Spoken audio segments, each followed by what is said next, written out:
small until when this game was made. So, error on my part, not knowing when this game was made. But I was super excited when I did find out when they made this game into just that. So that is super exciting for me. Where I'm able to bring to y'all tonight's stream here tonight. Agatha Christie, ABC Murders, with our Shrouded Detective. So let's go ahead and jump right into this. I'm going to go ahead and tell you now, I'm not going to be speaking during the speaking part. That way it doesn't take away from the whole thing itself. So hope everyone's doing well. Yes, Mike, Lady, and everyone else joining in here tonight. Certainly do appreciate that. As always, that indelible support of everyone here. I certainly do appreciate that. So we're going to go ahead and jump right into this as soon as I get everything fixed here on my laptop. So there's our interpretive detective, Peyote.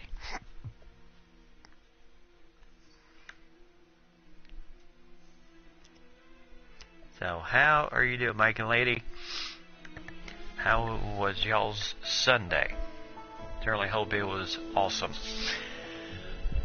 Mine was very good in keeping up with my two sons, but we enjoyed our Sunday here today. So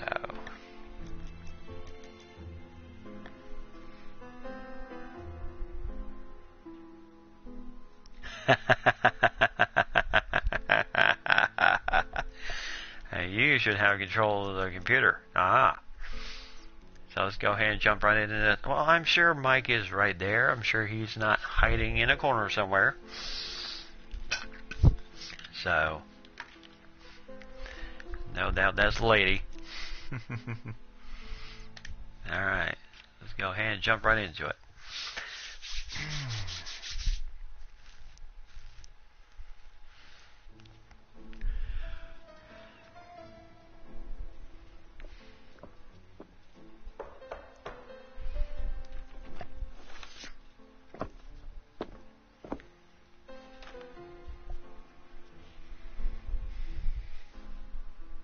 Some post for you, Poirot.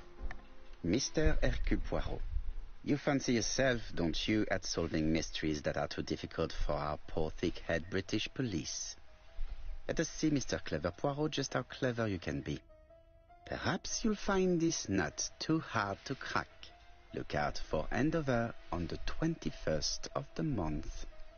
Yours extra. Hey, but please remind me to inform Chief Inspector Japp.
It's here, Poirot. The murder took place in this street. Grim place indeed. Tout à fait, Hastings. The streets of Andover are in a terrible state. Look, there's Chief Inspector Japp. He's talking with a policeman. Let us try not to get our shoes wet.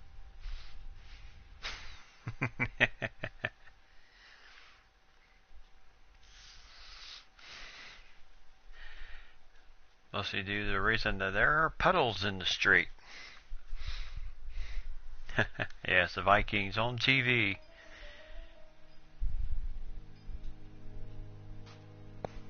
So let's go find out just what is going on here.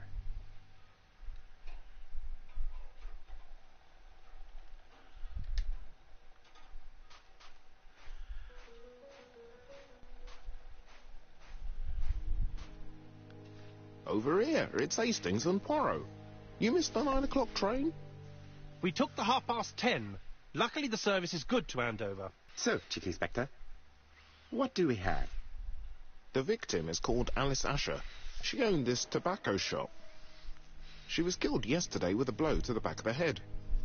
At what time? Let me just check.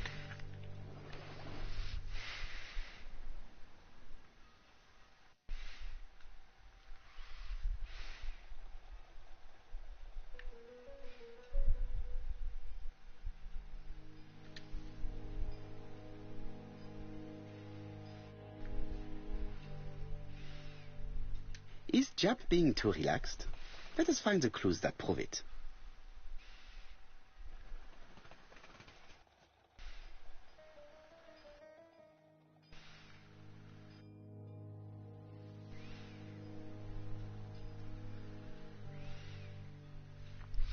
Jap is in a good mood.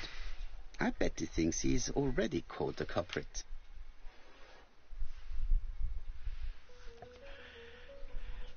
The last customer to see Mrs. Asher alive left her shop at 5:30. The body was found at around 11 in the evening by an officer doing his rounds. The shop door was open. That's what alerted him. Had anything been taken? A little tobacco maybe, but you'd hardly murder for a few smokes. There's nothing of any real value in the shop. What type of woman was Mrs. Asher? In her 50s, married but separated, no children. Her husband? Aha, Franz Asher, the husband. Alcoholic and violent. It's said that he regularly insulted his wife and threatened to kill her.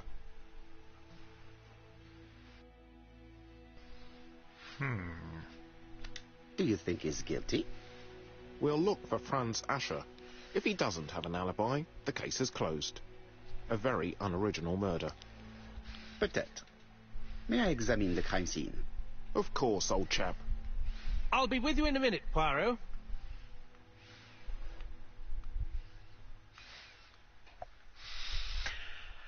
Alrighty.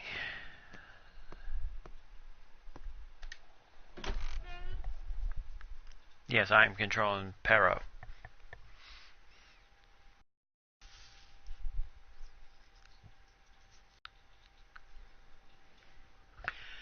Alright. So let's, oops. Take a look at our book real quick. Let's see, the victim, Alice Asher, 50 years old. She lives in Andover. She owns a tobacco shop, married to Franz Asher. She lived alone. She was killed in her tobacco shop by a blow to the back of the head. So that's all we know so far.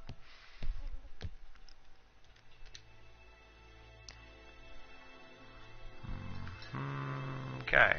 Ooh, what's this?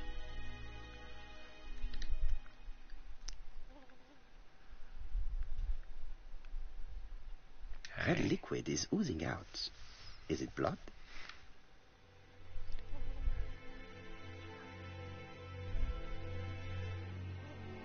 Huh. Unusual? Oh. No. It's just some strawberries that are losing their juice. They probably come from the fruit and vegetable shop opposite.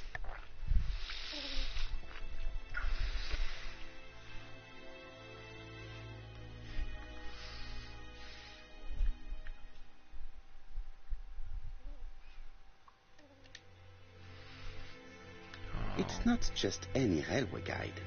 It's an ABC.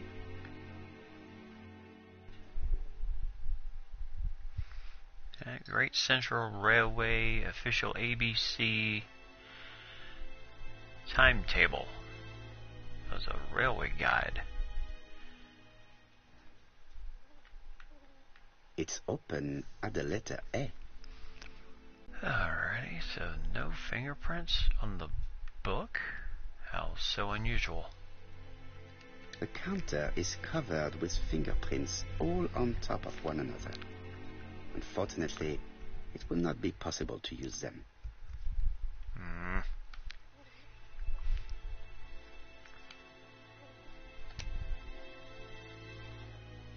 Alright, so inspect the crime scene.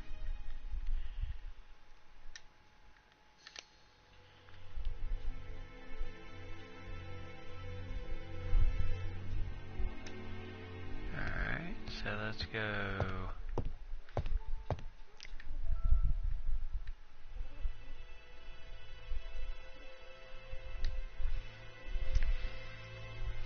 Alright. She just has one wound on the back of the head. There are no other wounds or signs of a struggle. Alright. She has a packet of play cigarette next to her hand. Did she drop it when she fell?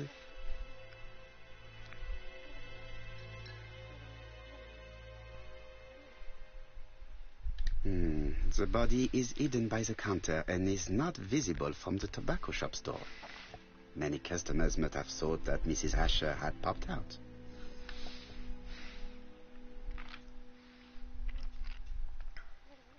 I can't see any other mark on the floor.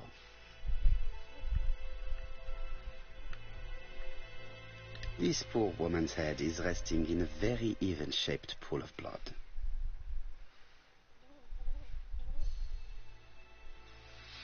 Okay.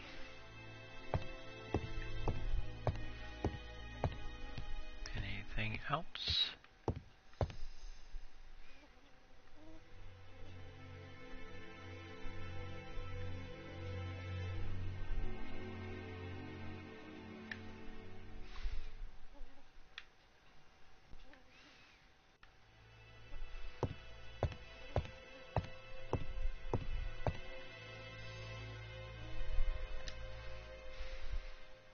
The place is unusually tidy for a crime scene. Yep.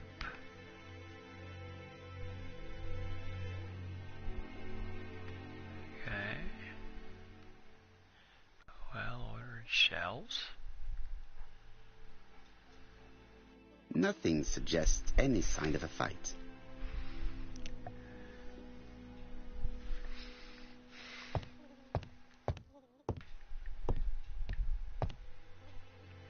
And that's nothing.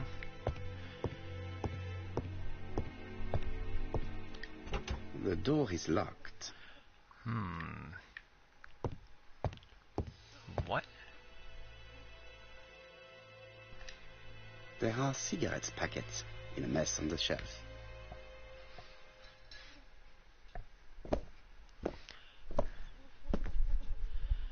So, Poirot, any news? So, an ABC guide with no fingerprints, but prints all over the counter. Normally, the tobacco shop does not sell ABC guides. Exact. Mon ami, could you have a word with the neighbors? Some may have seen something. Of course, my friend, I'll do it straight away. Alright. So, a shop that does not sell the ABC guides. How so unusual. Okay.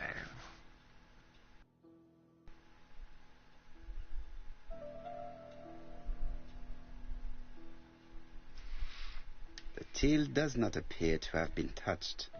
I have to check that nothing is missing from it.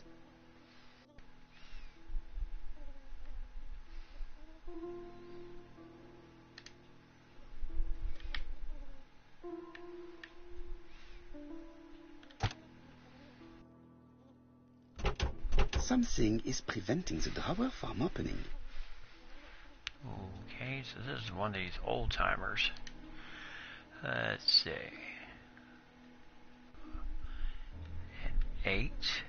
What?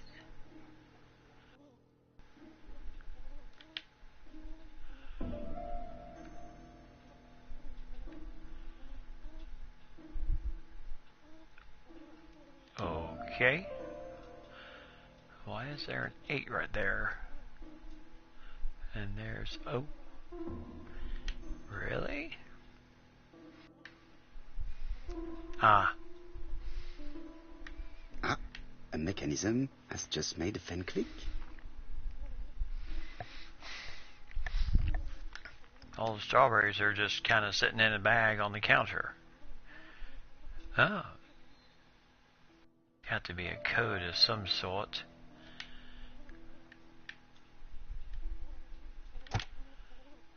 Open. The till is full of money, but there is something strange.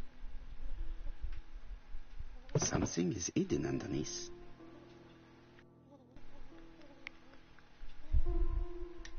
Ah. Oh, I see. Ready? 8, 5, 2. Ah. A key. This must be the key to the back of the shop.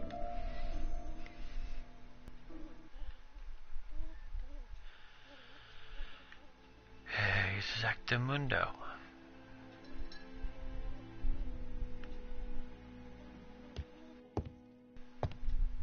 Alright, so let's go check out the The door is locked. doy.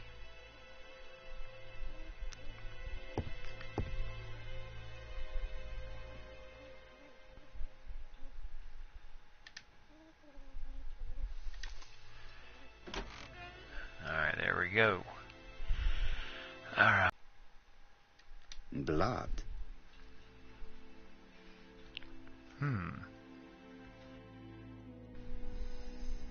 Did Alice Asher suffer from nosebleeds? She could have. Why is this jumped over?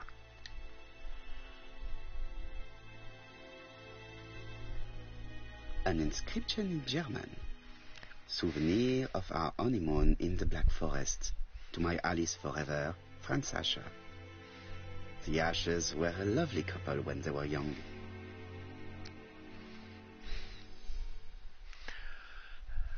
Alright, so we got 2 ego points for finding those things there. Let's see what else we can find here. A box.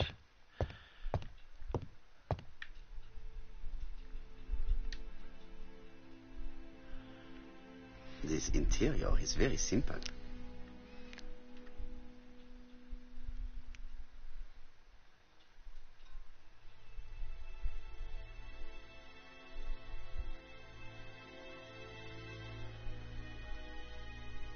Okay.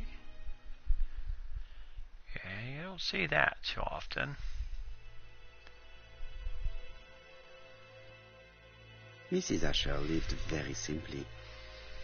A single tap of water, a single stove, and very modest silverware. Alright, what is this strange looking device? What a strange box. It looks like you have to slide the slats of wood to open it. Ugh. I don't like y'all. Oh goodness. Alright. Ooh, okay.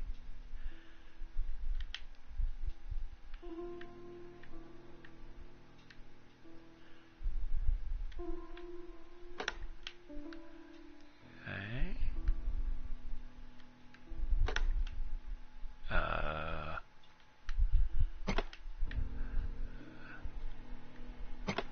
Aha. This button appears to activate a mechanism.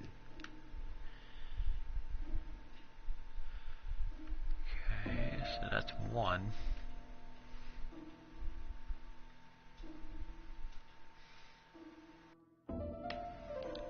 Let's see here. It is blocked.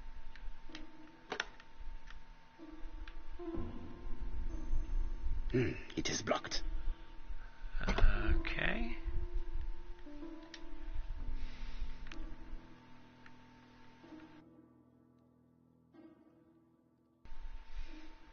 Ah. See what we can find here. Ah.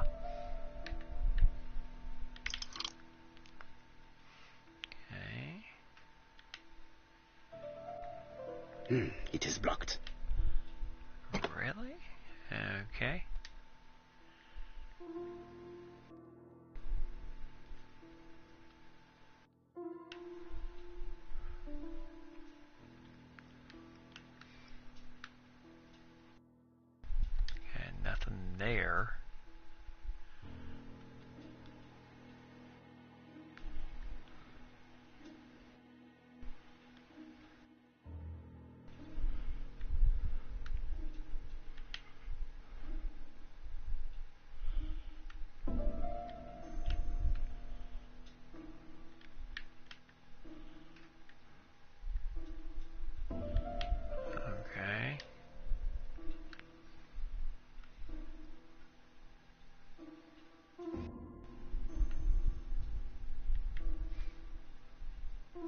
Oh.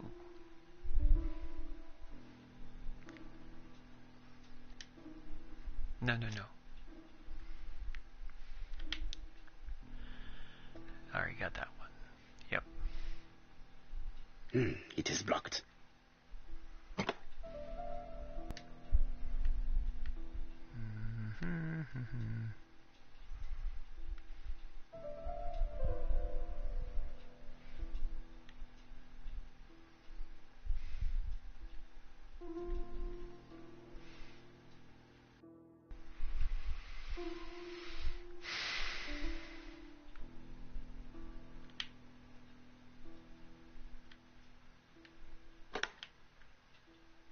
Okay.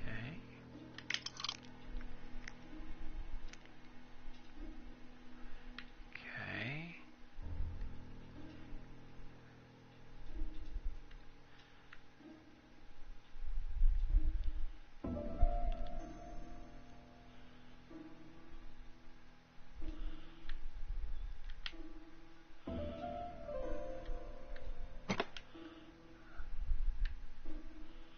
That should do it. Alright. See what we got.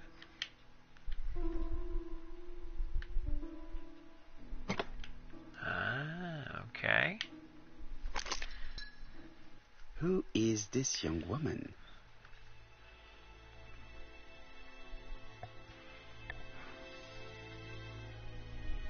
To my dear Aunt Alice, Mary Drower.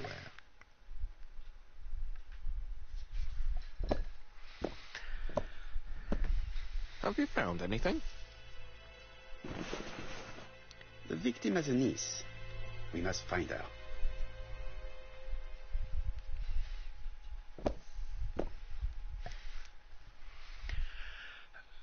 Alright, what about I've finished with this subject. Oh, okay. So we're ignoring the fact that it has something else in there?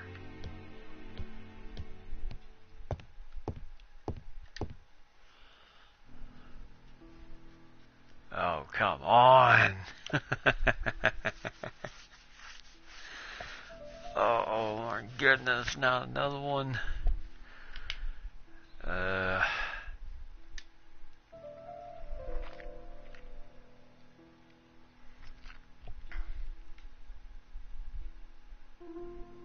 Looks like it's all on top.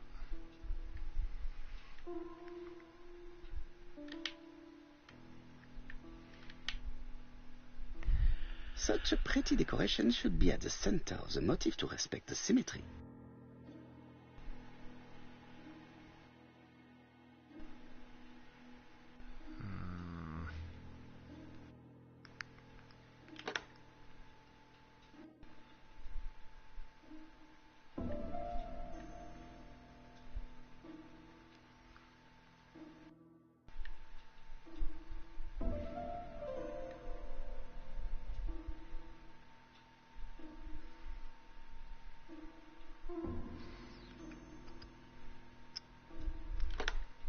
Okay. Is there anything here that fits?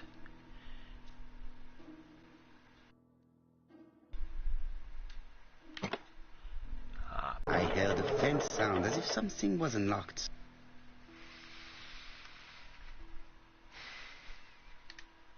Alright, let's see if that did it. It is blocked. Oh, come on!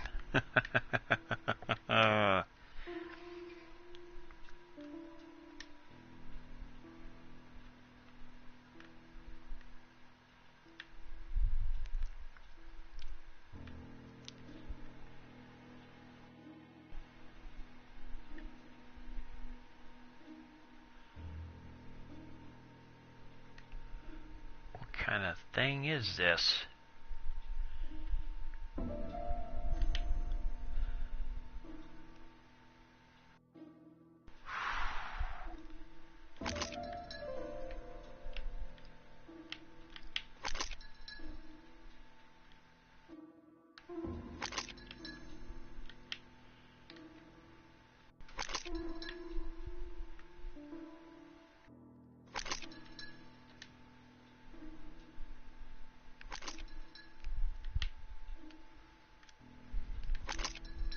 These drawings appear to be attached to the chest of drawers.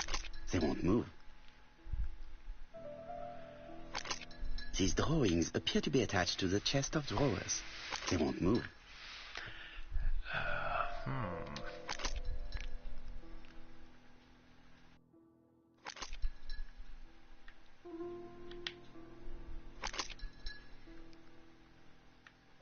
These drawings appear to be attached to the chest of drawers. They won't move. Yeah, I guess the jewels in the thing don't matter. Okay, what is...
It is blocked.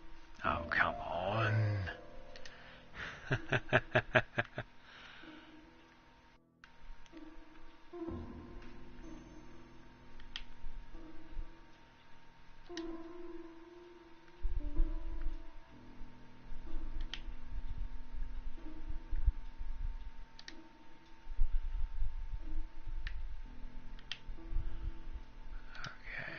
How to move. Who would have a chest or door like this?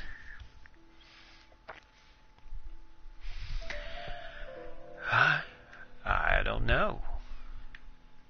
That's a very good question.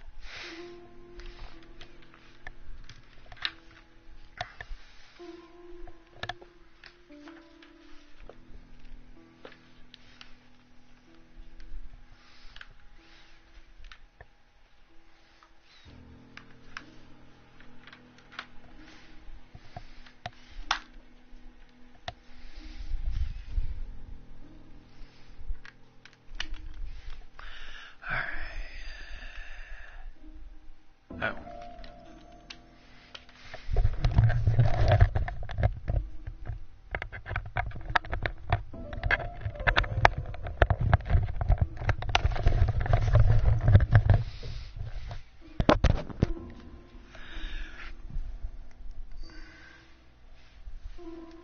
Maybe, who knows? Let's see. Let's take a look. Oops.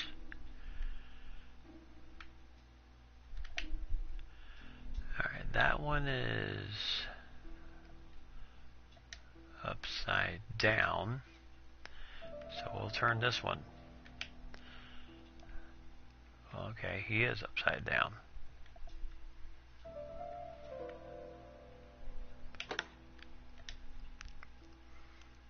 Alright, so the next one.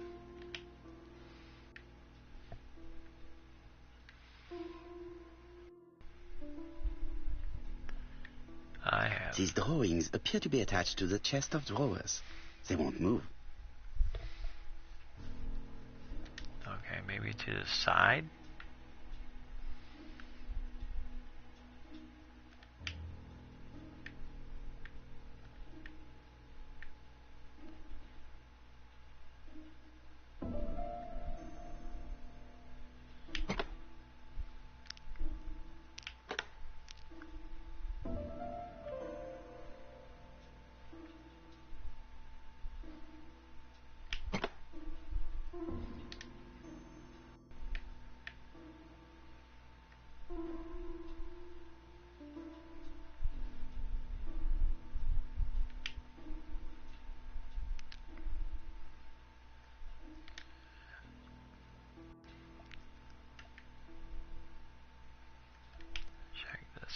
fast. This one is...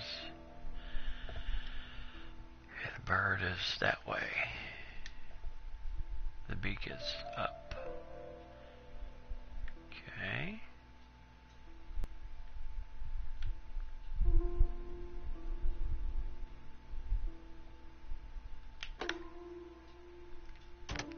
Ah.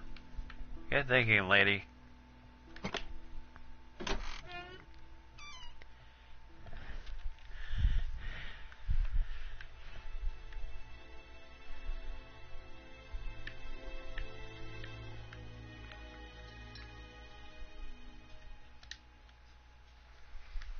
Medicine.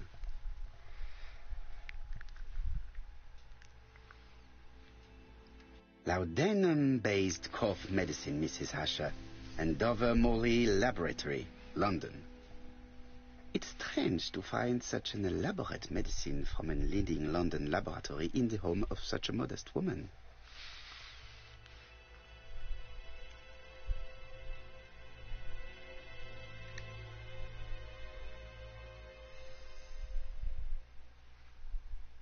From Mr. Adam Flint, Royal Bank, Eastfield Road, Andover. To Mrs. Alice Asher, 5 Bishops Road, Andover. Dear Mrs. Asher, further to your request of 12 February 1935, I have informed my superiors of your wish to apply for a loan to acquire the lease of the shop you rent from Mr. Fairfax. Despite the seriousness of your case, I regret to inform you that your request has been denied. The amount of your personal contribution, £11, is not high enough and represents too small a part of the final transaction. I remain at your disposal for any questions. Adam Flint. Mrs. Asher's meager savings were not enough for her to own the tobacco shop, but will largely cover her funeral costs. Let us now try and get our brain cells to work.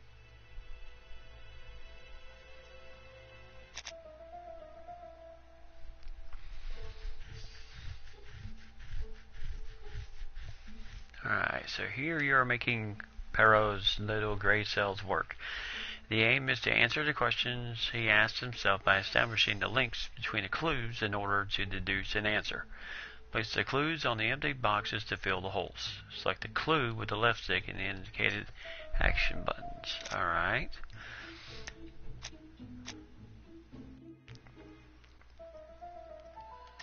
Alright. Alright.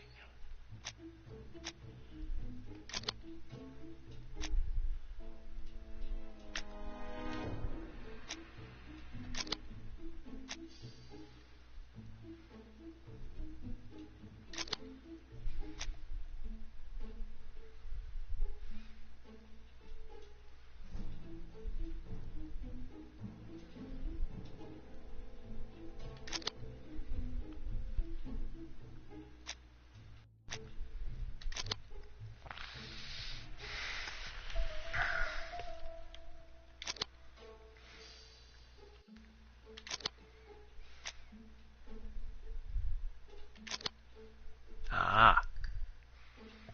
That just Not been forced or emptied. I think I've looked everywhere here. Let us see if I can find any more information in the shop's surroundings.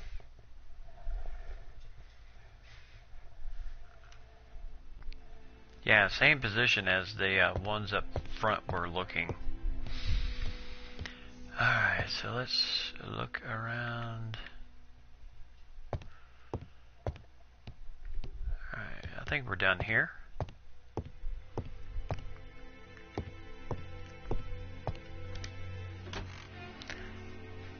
Alright. Already looked there. Looked there.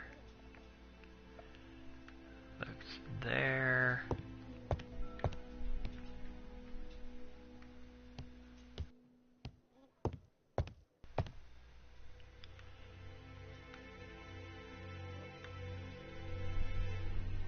Yeah, we looked there.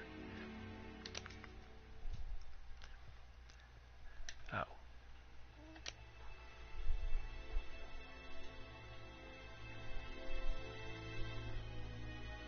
Mary Drower, the niece.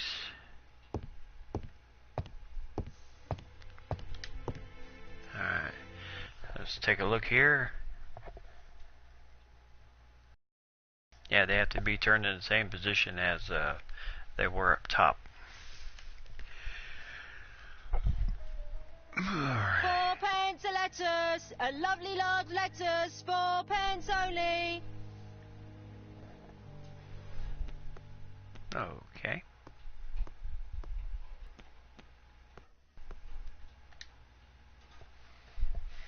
This woman appears to be a smoker.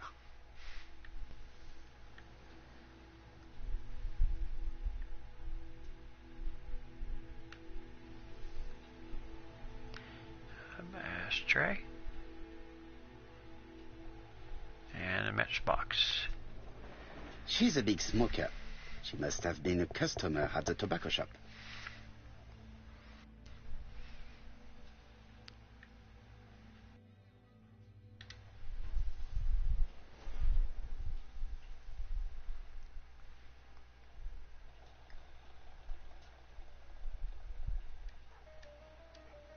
Your strawberries appears to be rather soft. Soft? The cheek of it. What are you trying to say? Did you know Alice Asher well? And for starters, who are you? I'm Hercule Poirot, the detective. You're foreign, that's for sure, with your accent and your odd way about you. And you're here about Alice's murder, I suppose. Well, I've nothing to say to you. Did you speak to the victim yesterday? No, I never saw her.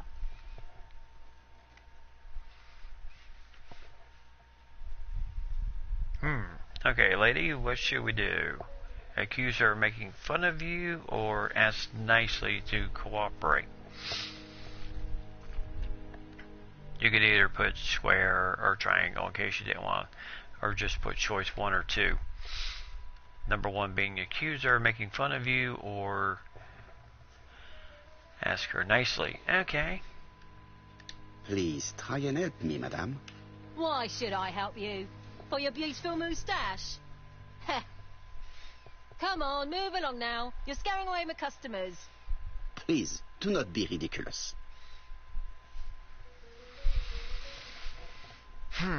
Okay, so 1, 2, or 3.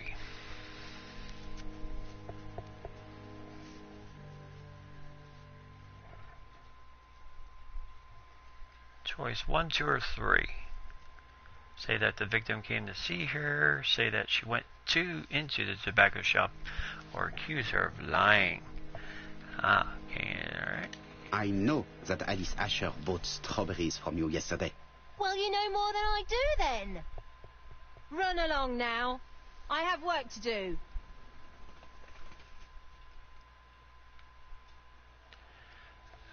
Well, she is. Hey, Poirot. Is the greengrocer causing trouble? I'll sort her out. No, please, leave her, Chief Inspector. I'll get her to talk later. I've found the victim's niece. She's waiting for you in the back of the shop. Thank you, mon ami. I'll question her. Let us now try and get our brain cells to work.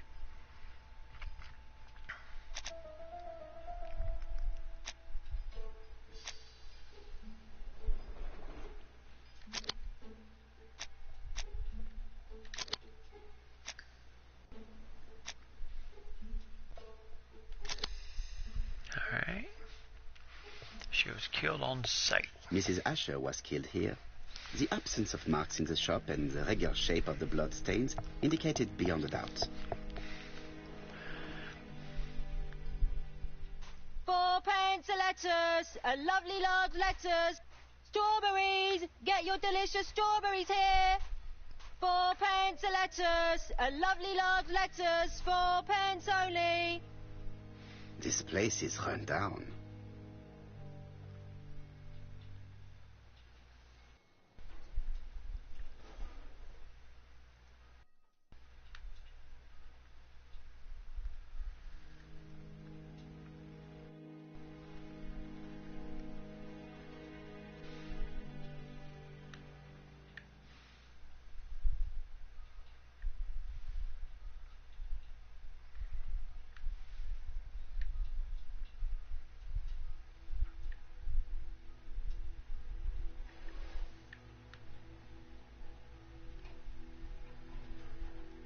This is a really cutthroat neighborhood. Anyone could have committed the crime.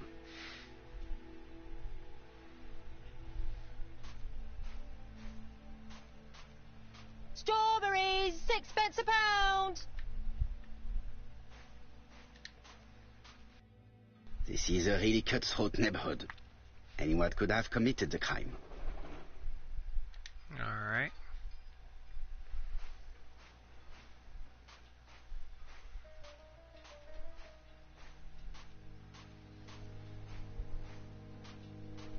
Strawberries, get your delicious strawberries here.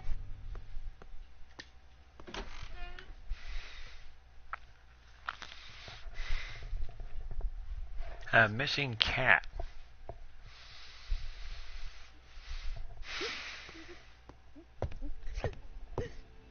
Jap had the body removed out of respect for the victim's niece. His attention is commendable.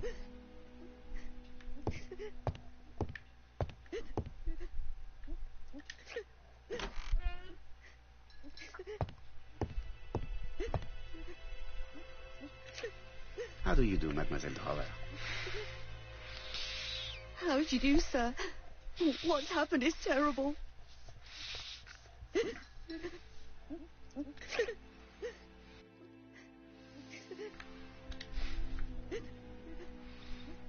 Is her grief sincere?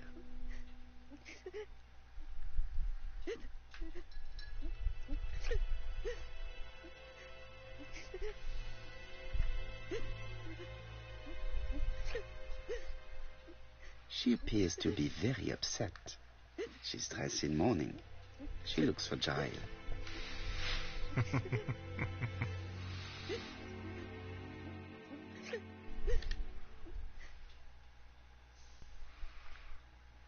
Alright, ask her about her relationship with her aunt.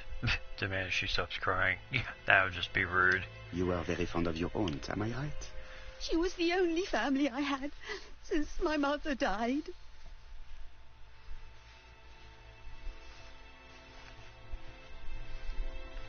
Alright, so ask question 1 or 2. Ask her if the aunt had children or deduce that the inheritance is for her.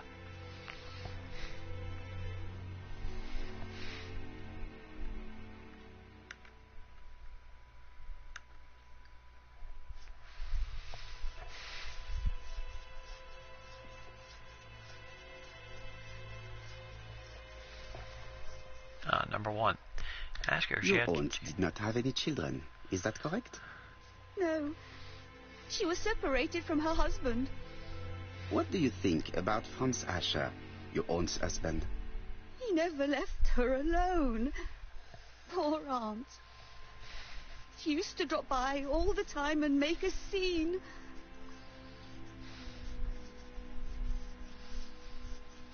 Let's see. Ask question 1 or 2. Ask if Alice was afraid of her husband, or ask if she ever thought the husband would go through with his threats.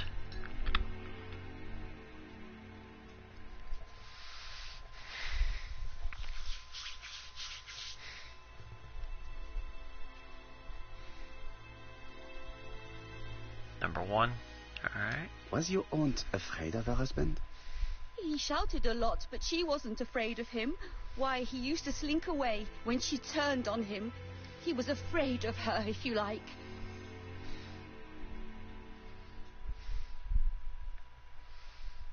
Okay. Say that divorce would have been a solution, or ask if Alice was alright.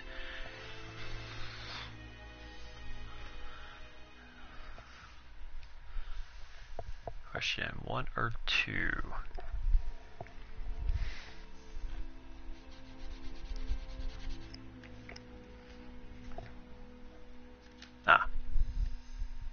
Did your aunt enjoy good health? She had a bad throat, but she was well cared for by a doctor in London. Does Franz Asher work? All he's done for years is drink and gamble, but he used to be a very good cabinet maker. What does he live on? My aunt used to give him 5 shillings a week. Forced her to give him money, or ask if her aunt had a reason to help her husband. I'm guessing number 2, since she did mention that um, that she wasn't afraid of him, even though he would shout like crazy and all that jazz. So I'm guessing she wasn't afraid of him. Why did she support such a goods for nothing? He was her husband.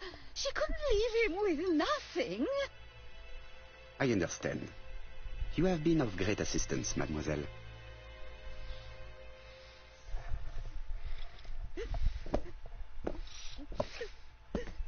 Please take this young lady home. My pleasure. Well, this Franz Asher does not seem to be quite so dangerous as Jack says. And since Alice Asher gave him money regularly, it was not in his interest to kill her.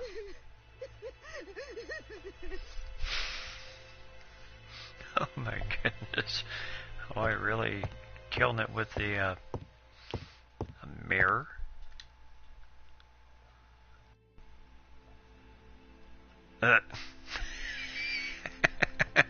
Yeah, she looked great. Inspector.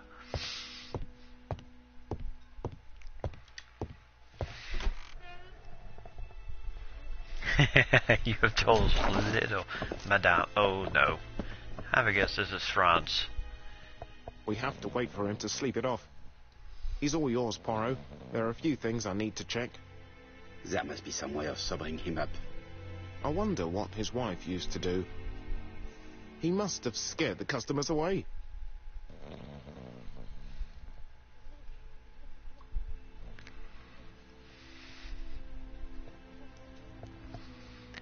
Okay.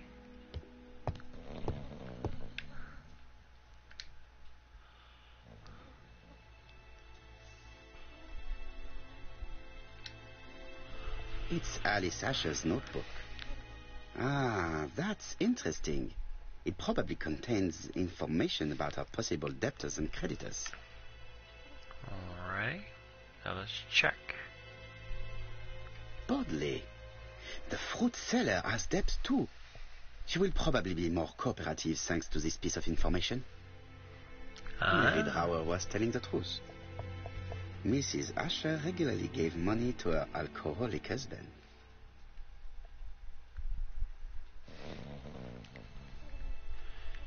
Alrighty. A box of new stockings.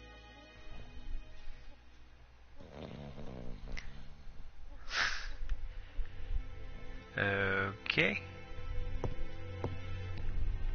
Find a way to sober him up.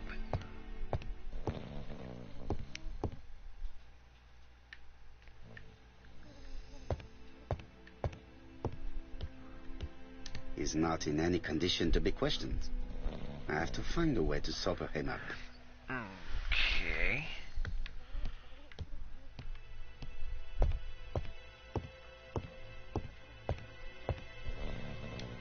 There are cigarettes packets in a mess on the shelf.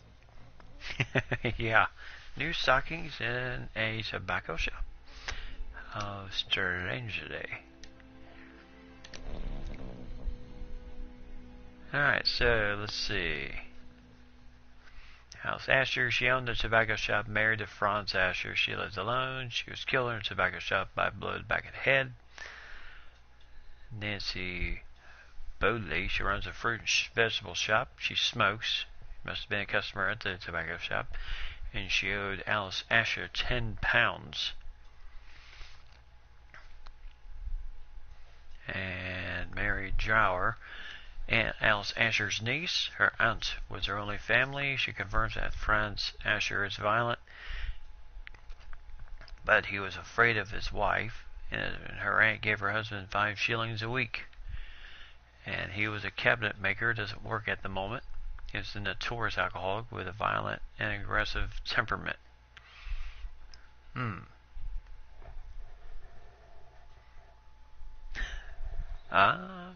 True. Maybe that will do it.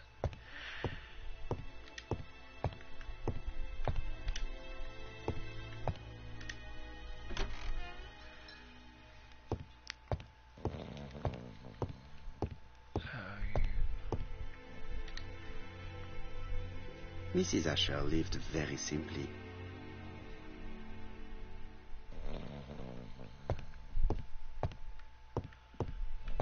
Oh, I guess Guess that wasn't it. Okay.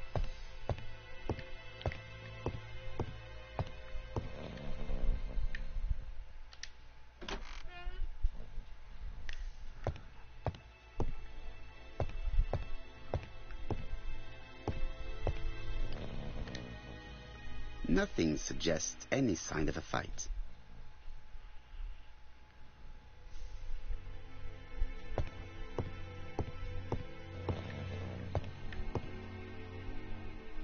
I've finished with this subject.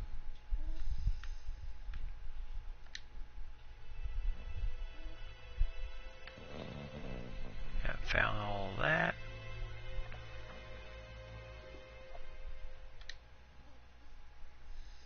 Red liquid is oozing out. Is it? No, it's not blood. No. It's just some strawberries that are losing their juice. They probably come from the fruit and vegetable shop opposite.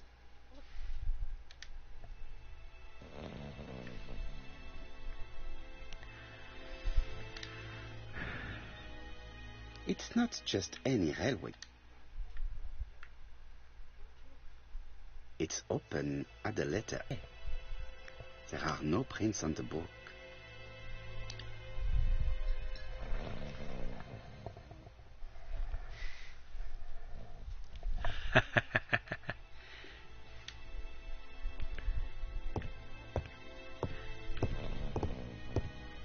Try something smelly. Mm-hmm.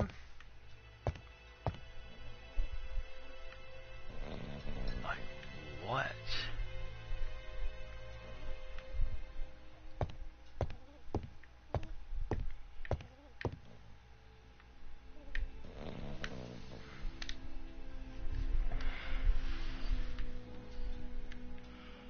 And that's the only thing that we found.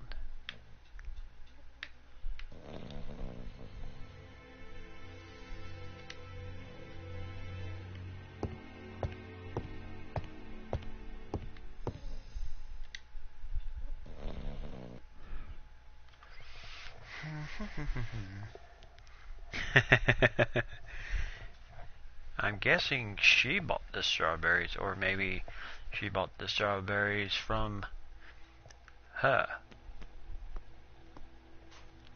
Strawberries! Get your delicious strawberries here!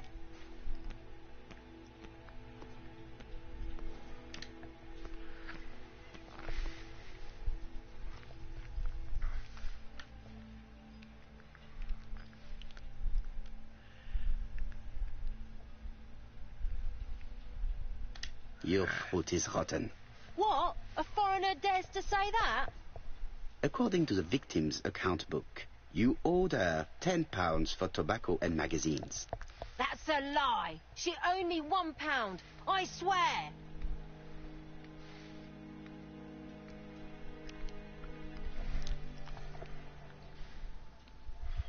Did the killer buy them and leave them?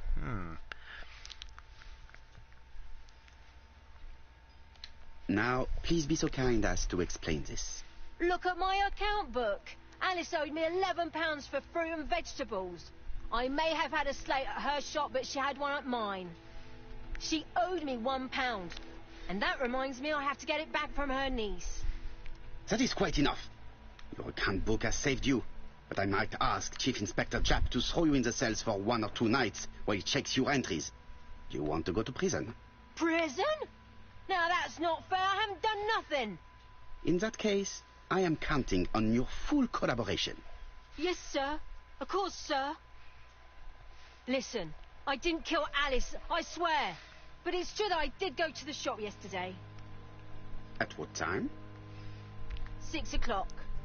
She left me a note saying she wanted some strawberries if I got some. I received them late, about 6. So I took them over to her. But you did not see her. She wasn't in the shop, so I just put the strawberries on the counter and left.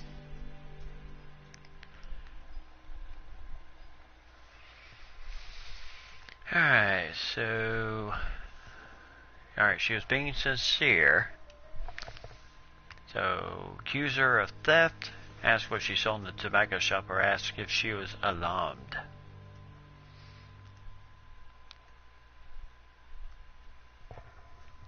Number 2. Oh, okay. Did you see anything unusual in the shop? No. Well, maybe one thing. There was always a railway guide on the counter. Alice didn't sell them. Maybe it's the customer who left it there. You were not alarmed? I thought Alice had just gone to get her medicine from her room and that she'd be straight back. You mentioned medicine. Something for her cough. She used to take it a lot. Who do you think killed her? France. Her scoundrel of a husband. He was always after her for something. Well, he's a foreigner. Sorry, sir. What I mean is he's German. That's even worse. Did you see Franz Asher enter the tobacco shop late yesterday afternoon? Well, no. But at that time of the day, the streets are packed, and I have better things to do than watch her shop.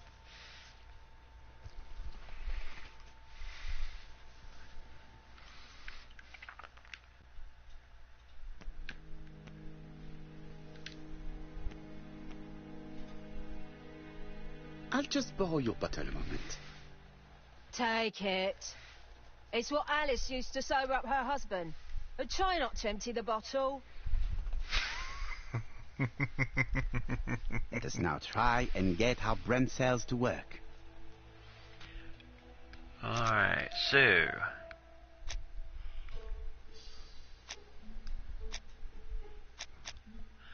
can we establish time?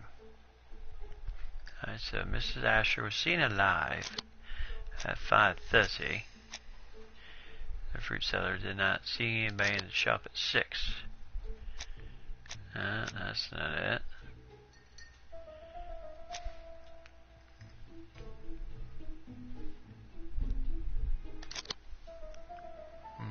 Okay.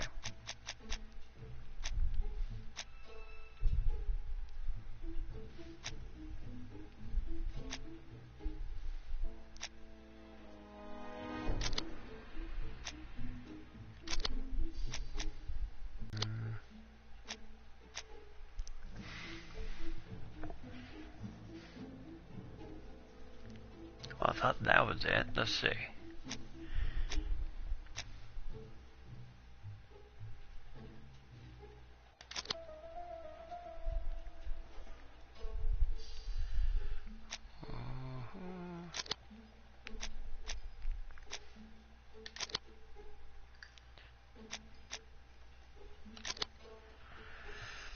Okay, there's time race. Miss Asher was killed. The body was found at about 11 p.m. I inspected the shop.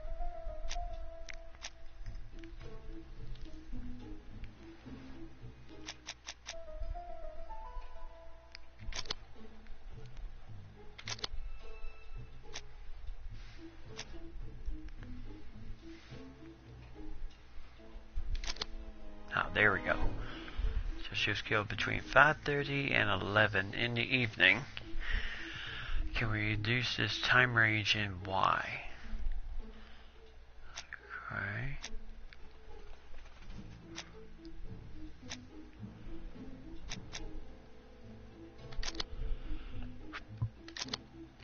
Nope.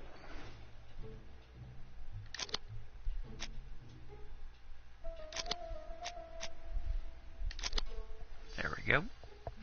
So she was killed between 5:30 and 6.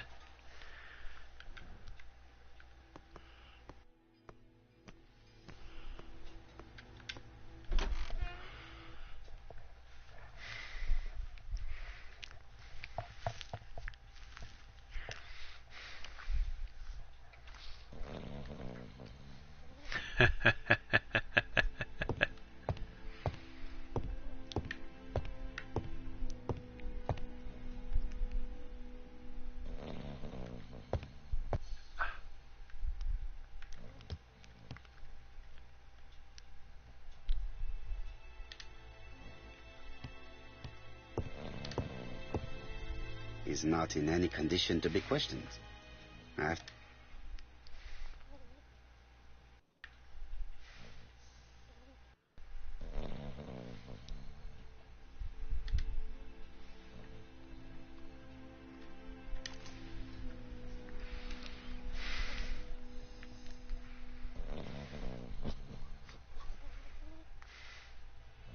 Mes amis, I can say without a doubt that poor Mrs. Asher was killed between 5:30 and 6. Killed when the street was packed with people. That's rather bold. I've been talking to the neighbours, and... No one's seen anything? Or rather, it's anything and everything. Am I wrong? No. Yeah. We must grill this villain Asher before he falls asleep again.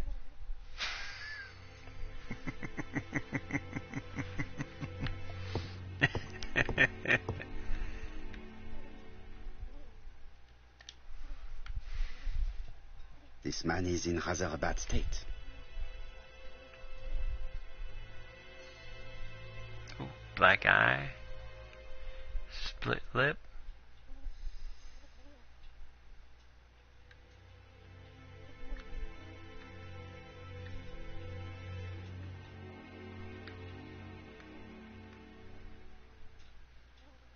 What are you looking at me like that for? This man has been fighting and he smells of alcohol. Alright.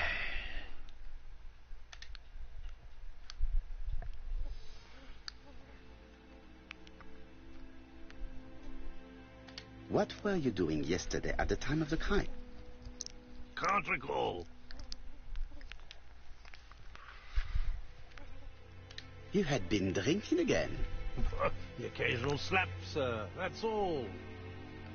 And you cannot even remember how you ripped the coat? I got it stuck in a door.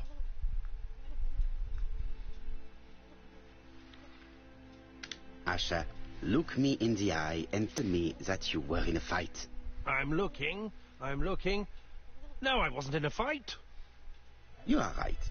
Looking at the state of you, you did not defend yourself. So someone gave you a good beating. A beating? No way. All right, he tore my coat and gave me a black eye. You see the state of him? Very interesting. Who is the other that you struck? Probably best if I tell you everything. Yesterday afternoon, I met Roderick Tanner. We'd bet on a dog fight together. An illegal bet, naturally. Yes, sir. Our dog won. Roderick got the money, but he refused to give me my share. And you fought about it. What time was this? In the evening, about 6, I think. We were on the other side of town. You see, I couldn't have killed my wife.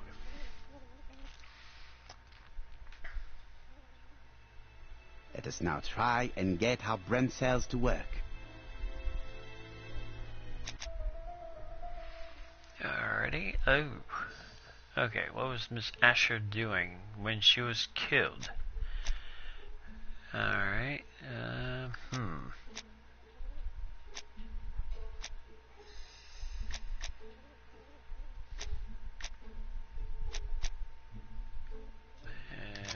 go with that. Go with that. Ah, yes. He was taking a pack of cigarettes from the shelf. The murderer probably pretended to be a customer. He hit the shopkeeper from behind as she turned around to serve him. Let us now try and get our brain cells to work. Okay, how do we explain the presence of an ABC guide on the counter? Okay. Alright, 1, no objects of sale. No fingerprints. Oh.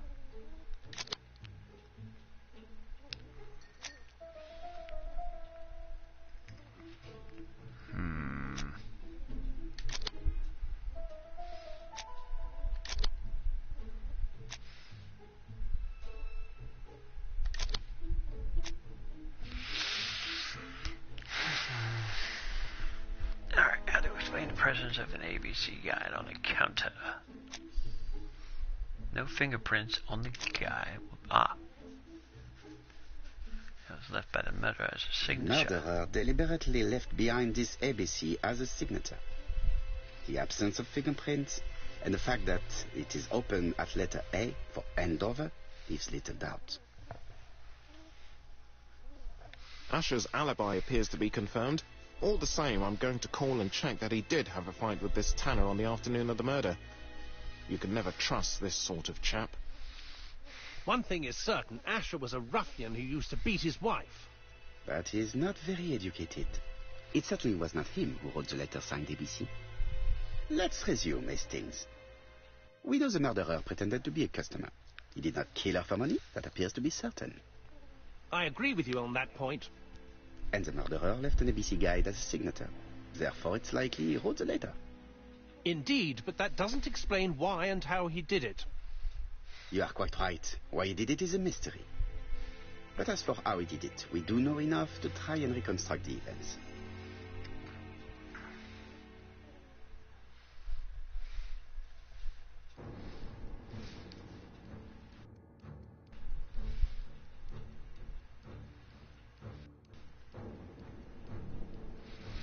Reconstruct the crime's course of events by selecting the actions that the killer may have executed.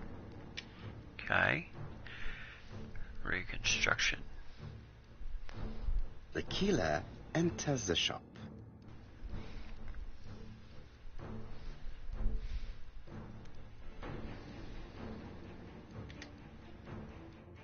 Mrs. Asher keeps her back turned. The murderer grabs his walking stick.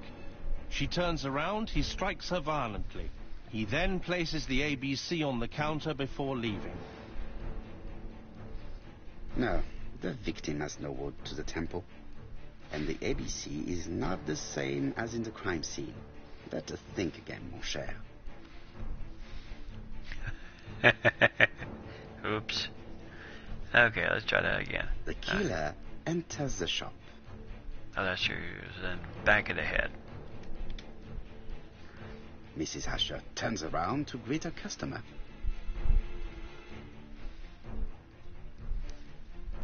They've asked for cigarettes. The murderer asks her for some tobacco. She turns her back to him. He seizes the opportunity to strike her.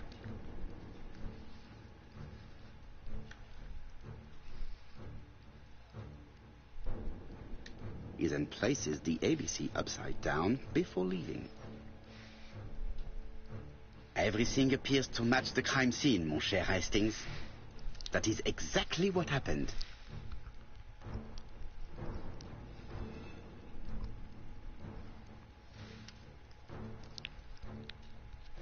Alright. Alright, so we got that part done. Yeah, walking stick. That's what the gentleman had. Asher has a strong alibi and we don't have any other suspect. But what was the point of this crime? She had no debts. She gave Franz Asher money regularly. She wasn't owed money. Nobody stood to gain anything. No doubt about it, the murderer is insane. And I fear that we had not heard the last of him. I hope you're wrong for once. Bien, let's go back to London. If we hurry, we should catch the 7:02 train. Are you coming? No, unfortunately, I have to talk with Andover police. See you soon, then. Are you coming, Hastings? Let's go home. There's nothing for us here.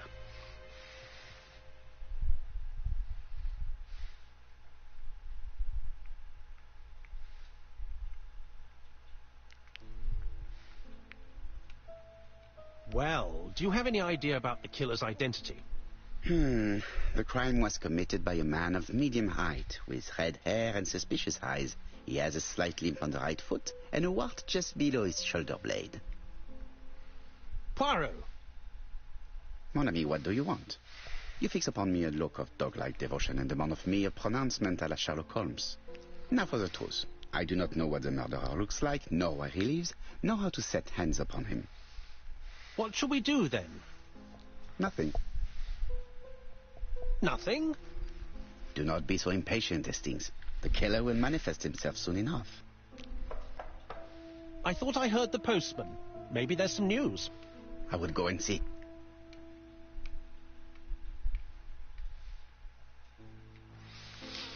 Alright.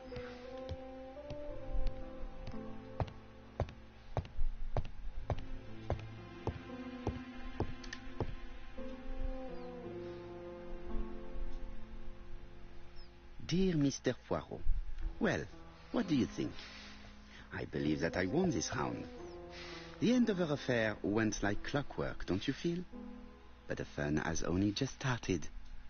I would like to draw your attention to Bexhill-on-Sea on the 25th of this month. We're having a crazy time.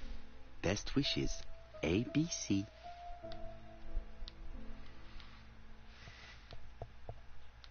The next crime will be in Bexhill. We must warn Jap to Scotland Yard.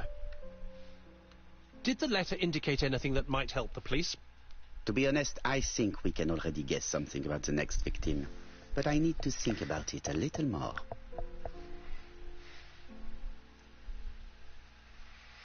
All right.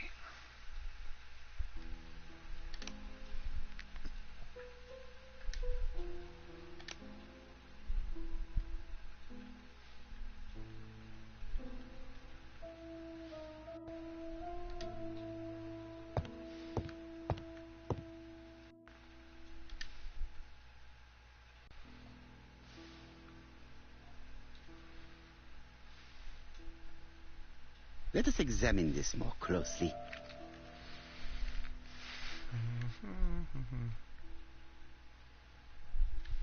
Certain characters in the two letters may have similar defects.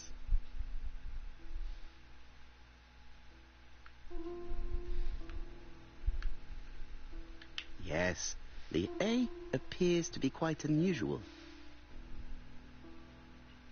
Yes, the A appears to be quite unusual. Right. Let us compare this with the other letter.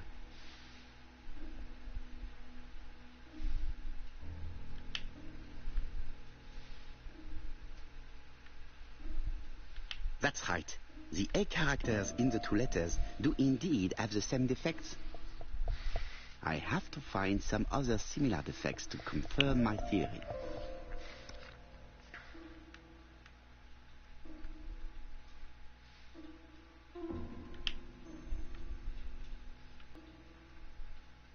Let us examine the characters in this word.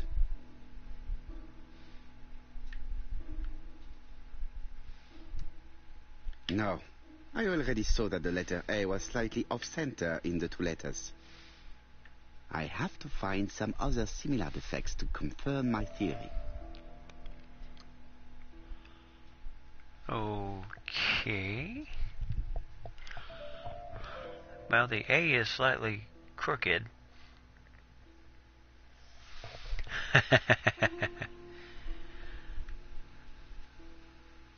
Yes, this I is weird.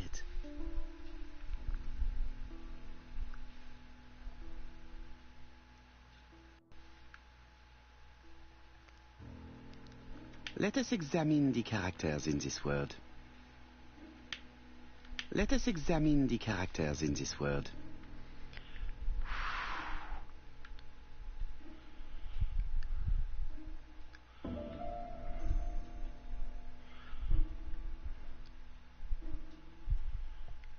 Let us examine the characters in this word. Okay. Let us examine the characters in this word.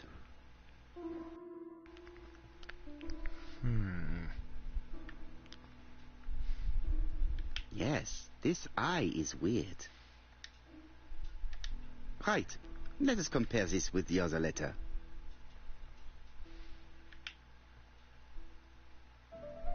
Yes, the I characters in the two letters do indeed have the same defects. I have to find some other similar defects to confirm my theory.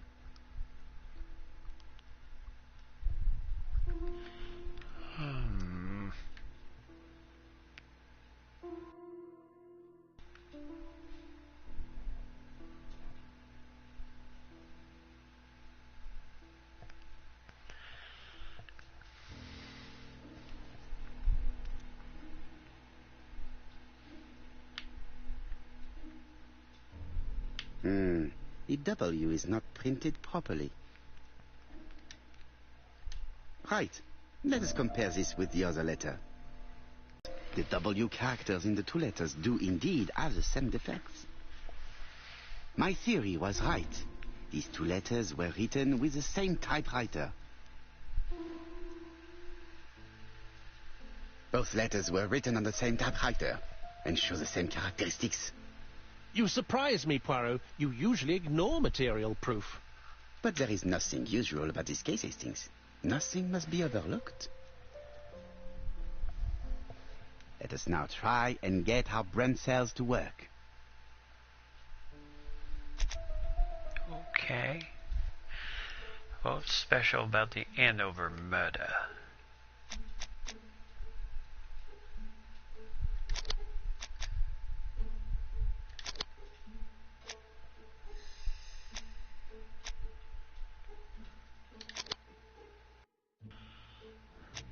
Oh, wait a minute.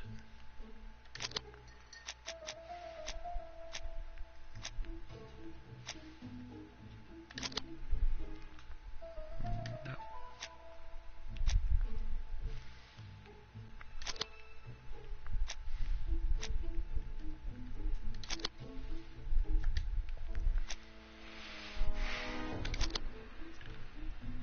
Ah. Andover and Alice Asher start with the letter A. What can we guess about the next victim?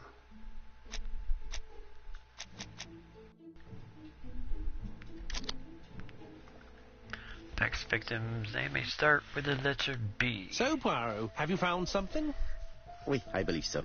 But I am afraid it is not enough to stop the murderer. Let us go and see Chief Inspector Chapa. I will explain there.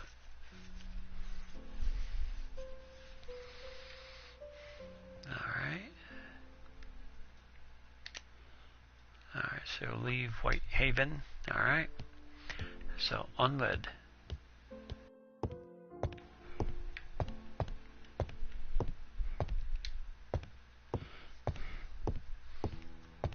I've got to look good in front of the mirror.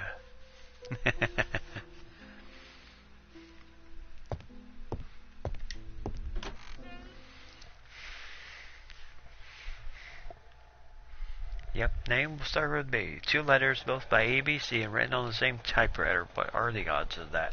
Very unusual. Alrighty. To Scotland Yard, please.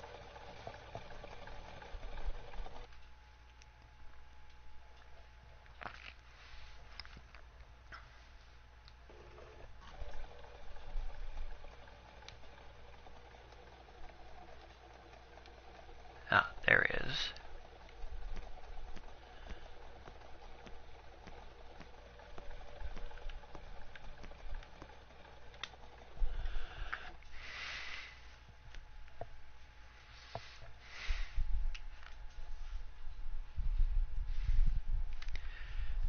Alrighty.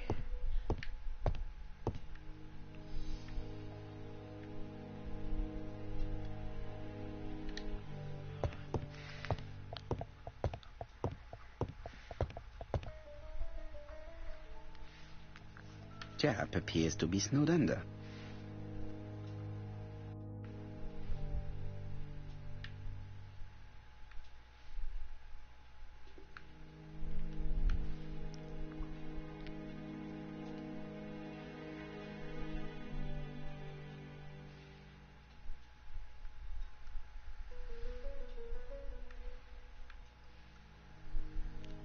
Jap appears to already be overloaded with work. My news is not going to improve matters. Bonjour, Chief Inspector. I am afraid we have some bad news. I have just received another letter signed ABC. The next crime will be on the 25th in Bexhill-on-Sea. Are you completely sure it's from the same person? I have compared the 2 letters. There is no doubt about it. I suppose you think he's going to carry out his threats. I fear so. Good God, Poirot. Bexhill is very busy at this time of year, and we have no idea who the next victim will be.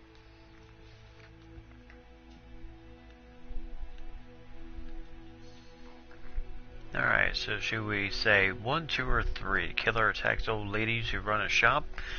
The next victim's name will start with a B, or the murderer is unpredictable.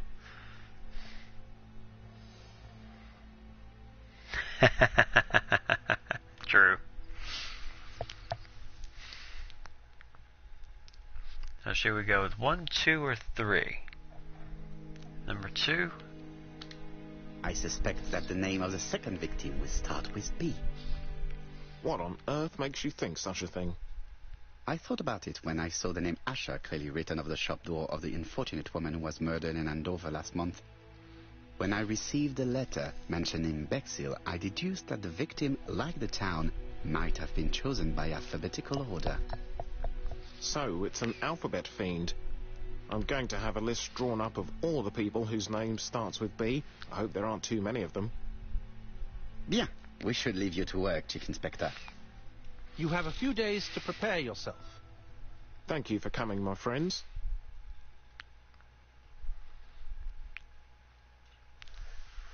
Alright.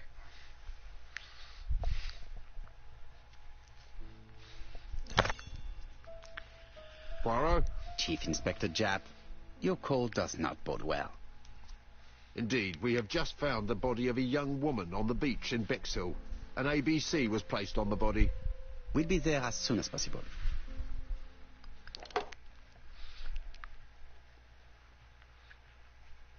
On the Bexhill.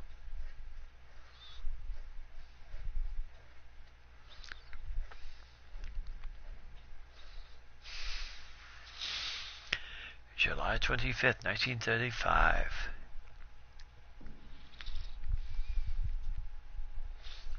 Bexhill is a delightful town. It would be nice to come back and visit. I do not entirely agree. Walking on the beach damages my shoes, and it hurts my knee. So the years have not spared you, my friend. It's the same for all of us. That is exactly what I said to myself when I saw you back from your travels. Poirot. Do not be offended, Hastings. I can see Japp waiting for us. And from his face, I would say that things are not looking good.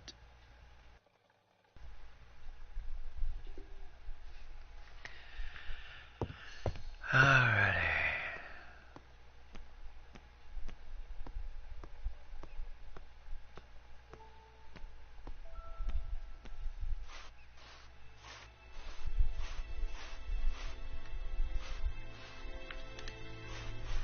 How do you do, gentlemen?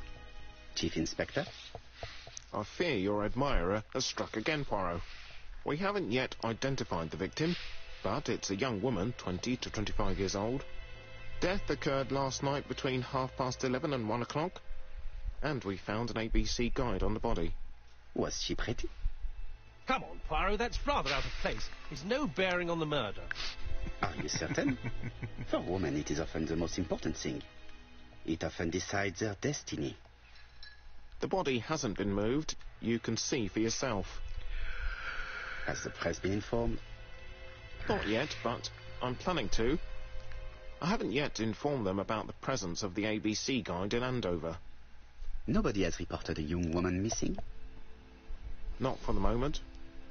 No witnesses, I imagine. Indeed. We've asked everybody who may have met a young woman fitting her description last night to come and see us, but I have little hope of gaining anything from it. It's early days, Chief Inspector, and the news may not have spread around the town yet. I hope you're right, Hastings.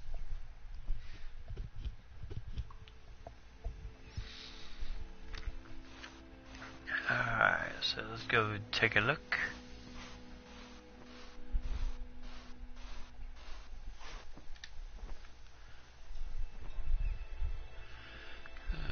Okay. His marks have been left by a rope or a braided cloth. A braided silk belt. It may have belonged to the victim.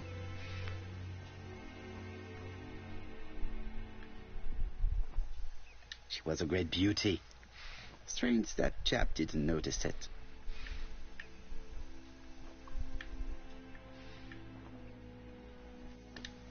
This key is too small to be one for a house. Without a doubt, it is for a padlock.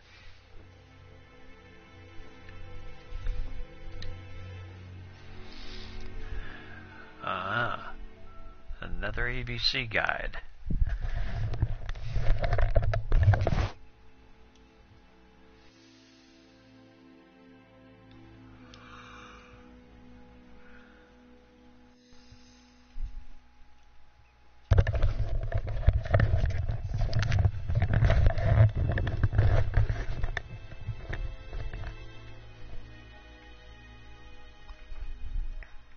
The guide is open at the page for the Bexhill train times.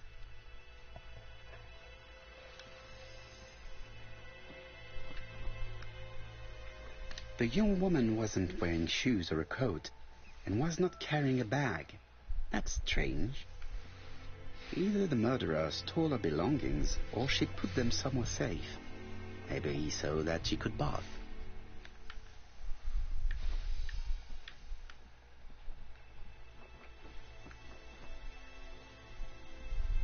Apart from the marks on her neck, there are no signs of the struggle. She didn't manage to hit her assailant. Let us now try and get our brain cells to work. Oh gosh. Okay, how was the victim killed?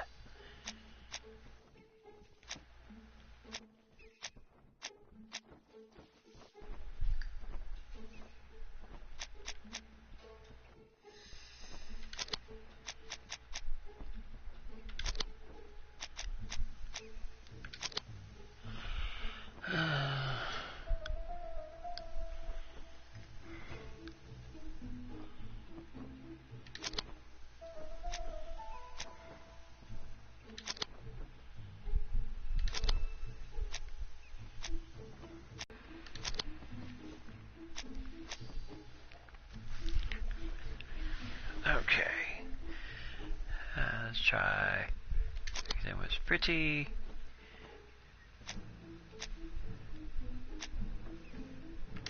She did not struggle.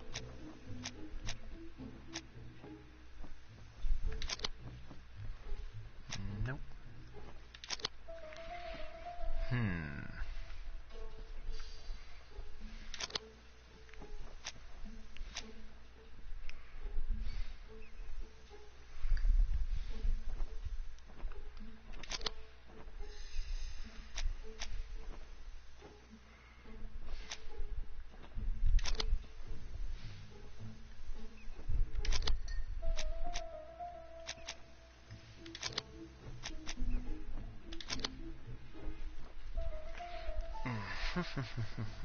Okay. How was she killed? Very good question.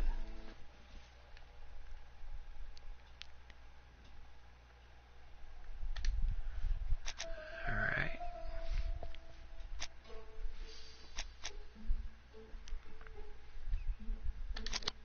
Victim was pretty.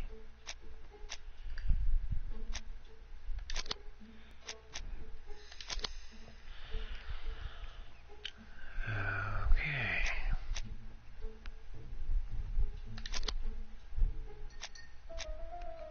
Hold on.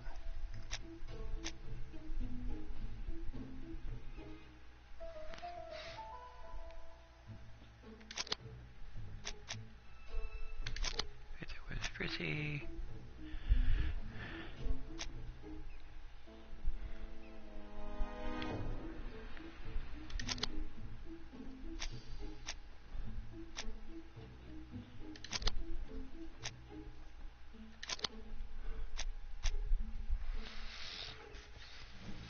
Okay, let's try. She had marks on her neck. She did not. Ah, there it is. Victim was strangled by surprise from The her poor own child belt. must have been strangled with his braided belt. Unfortunately, in view of the fabric, it is unlikely that we will find any prints. Let us now try and get our brain cells to work. Oh, come on. What are the common points between the Andover murder and the one in Bexhill?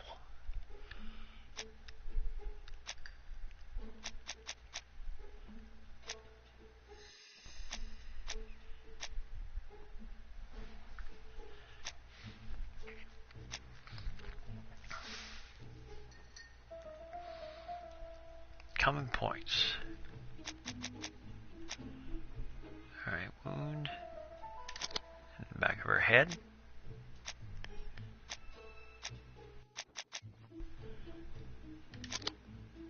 Nope.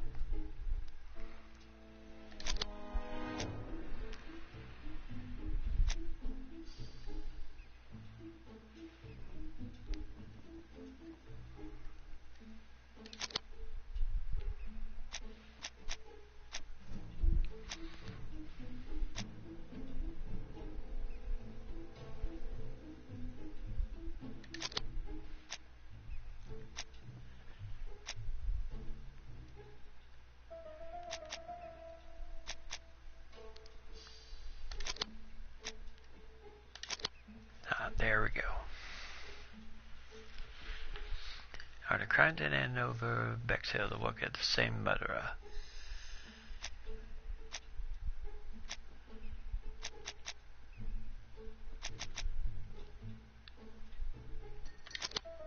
Nope. Ah. The medical officer should confirm that the victim was strangled with her own belt. That's what I thought. She shows the usual signs of strangulation. With a little luck, we'll find prints this time. You are too optimistic, Hastings. Our killer is far too meticulous for that.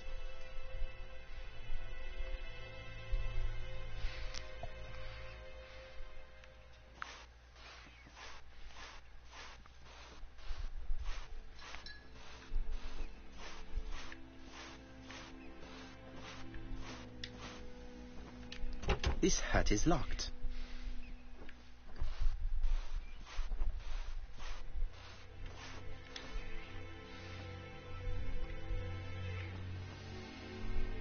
Ah.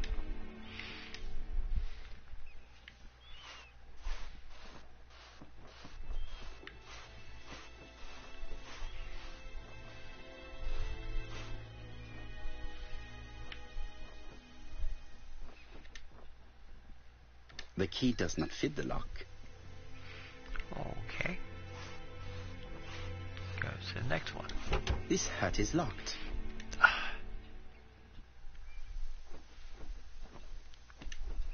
The key does not fit the lock.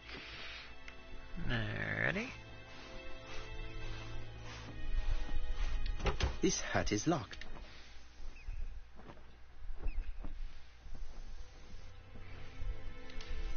The key does not fit the lock.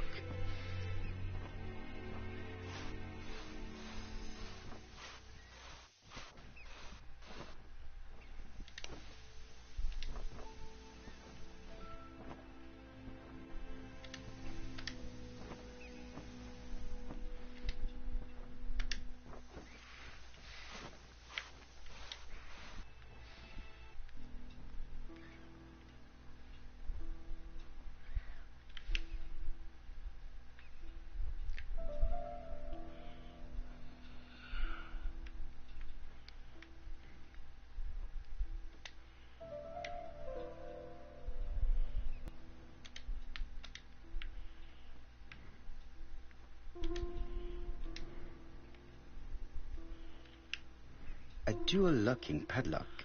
I need to find the code and then insert a key. Ah, right.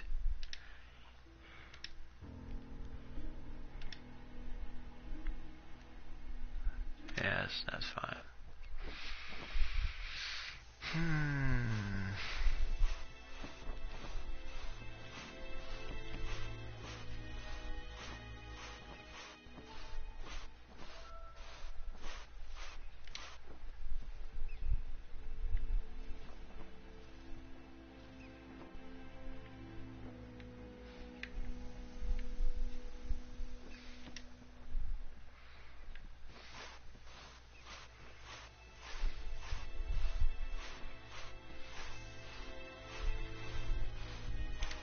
I fear that this case is far from being solved. Come on, Poirot. You'll find the killer. Certes. But how many times will he kill before I do?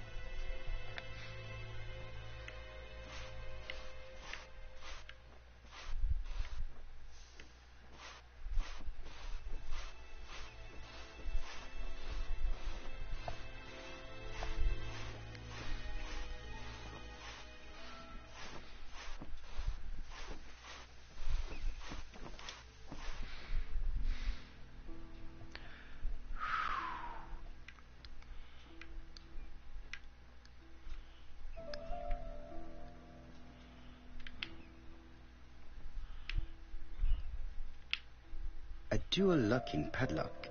I need to find the code and then insert a key.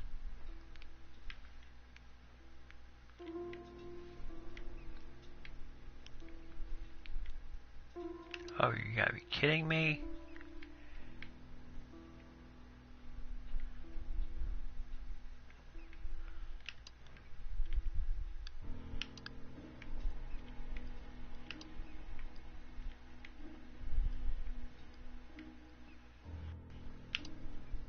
Oh, wait a minute.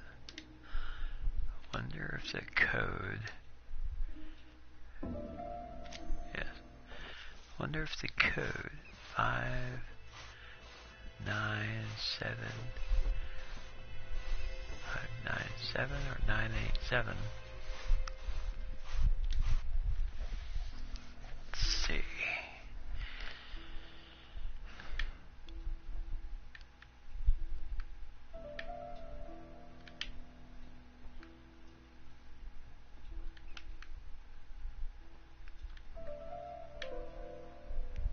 The number is upside down. Ah. This is definitely at number 6.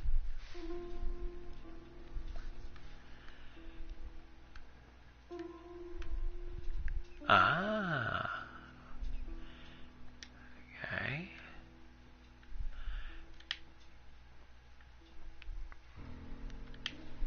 A dual locking padlock. I need to find the code and then Alright.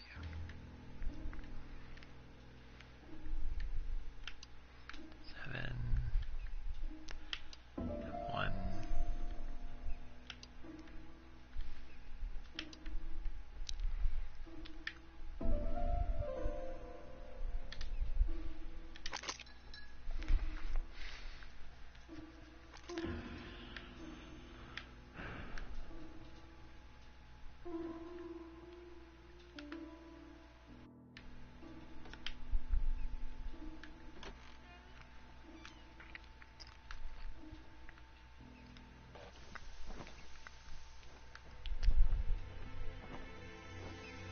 the purse is full.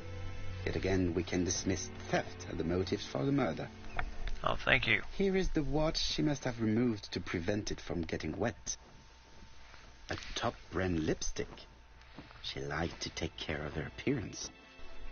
As well as a photo of the victim with some company. It could be useful to me.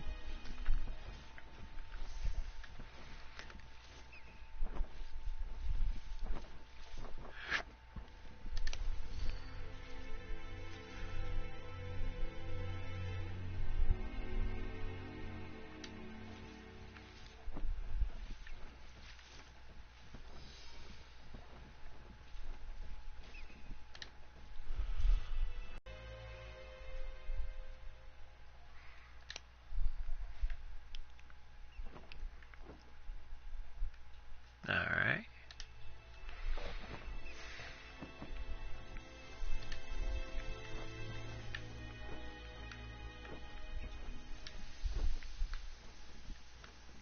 It definitely was here that the victim left her belongings. Alright. Oh.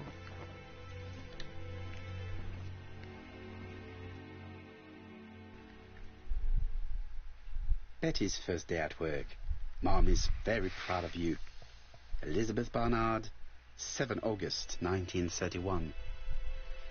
So, the young lady did have a name starting with B, and she worked as a ginger cat, an establishment that must be slightly further along the beach.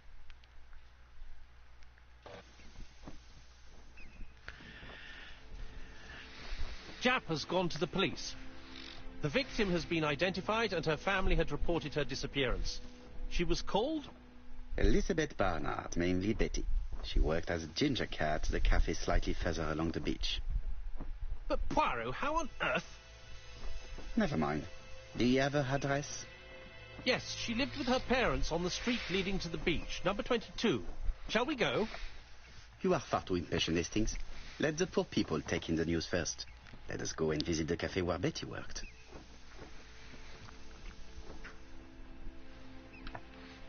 Alright. Alright, so Betty Bernard, she was 23 years old, lived in Bexhill. She was a waitress at the Ginger Cat. That's all we know of her so far. And the fact that her... This hut is locked. So the fact that her thing was upside down.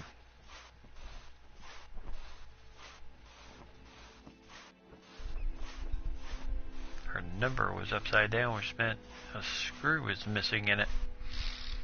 Very unusual.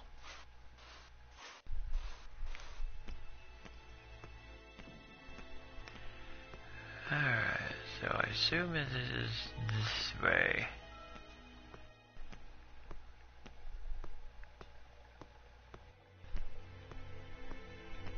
I tell you, things are never far. Never far. I fear that this case is far from being solved. Come. Certes.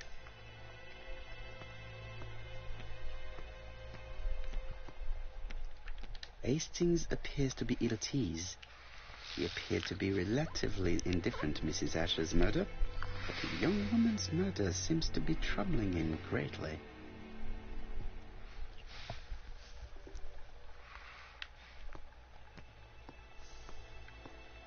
With all these tourists, these shops must be thriving.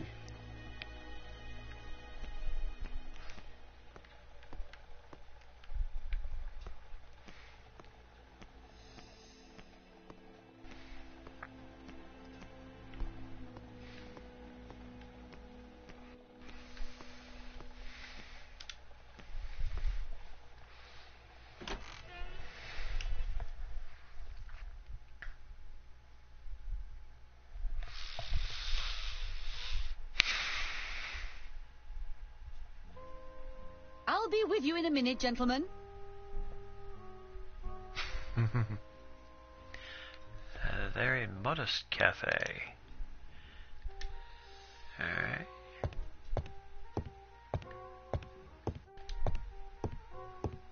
What a pity. I don't have any change to make it work.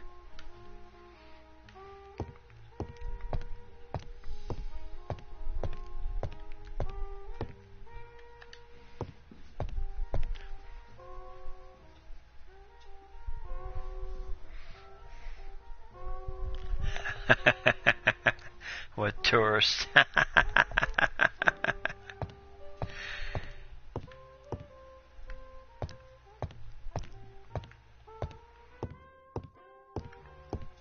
Well, we are at a place that's along the beach. Something tells me that she's the owner of the Ginger Cat. Oh, how can we tell? Strict appearance. Behind the counter. And what else?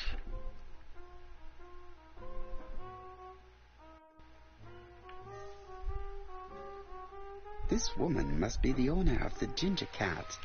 It looks like something is bothering her. Well, murder will do that to you. How can I help you? A hot chocolate and a tea for my friend, please. I'll bring it straight away.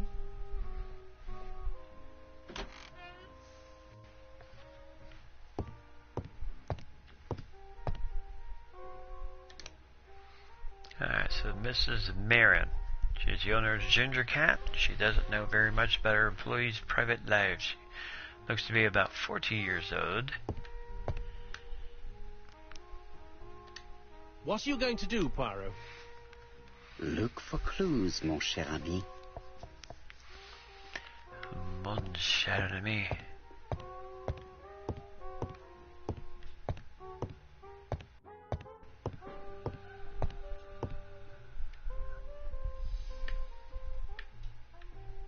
How we are looked in the mirror. This is a well-laid table. Nothing is out of place, and above all, no creases. Alright. Over here? Nope.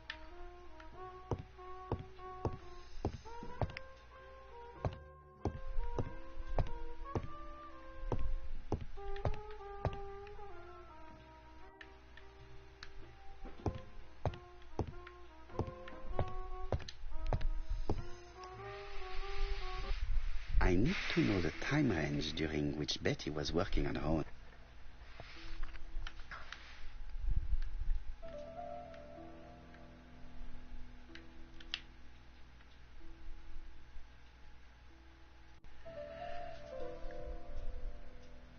Where is Betty?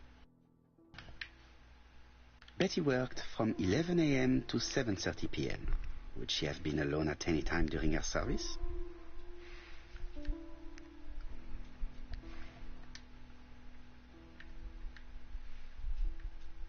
This page won't help me.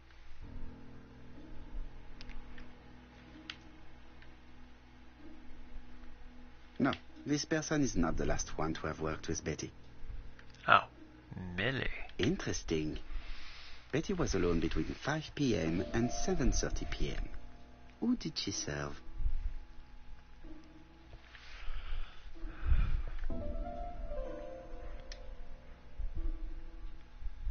This page won't help me.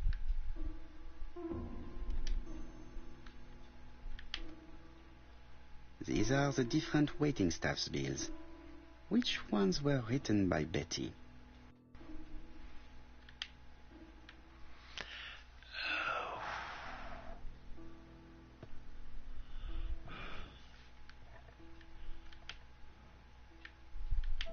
Most probably a single man, a whiskey lover, maybe the murderer. This bill may have been written by Betty. There is probably another one. Alright.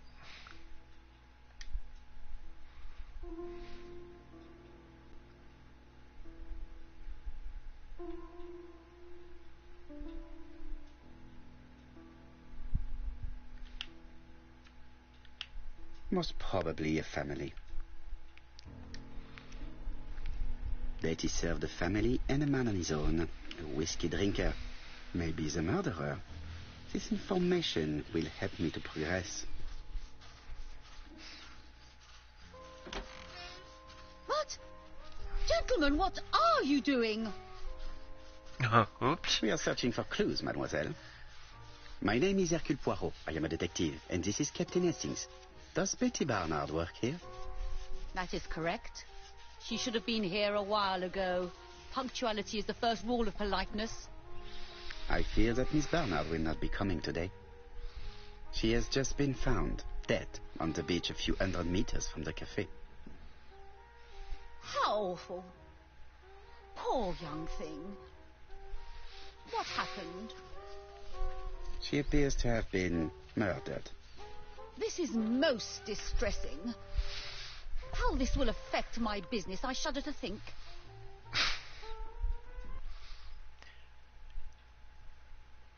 Alright.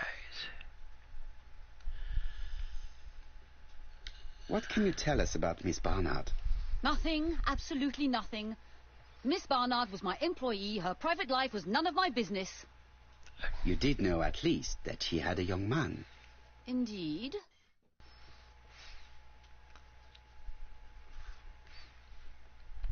This photo was found. Is this him? Yes, that's him all right.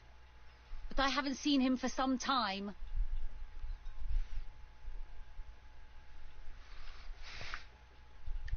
Do you think there may have been some problems between them?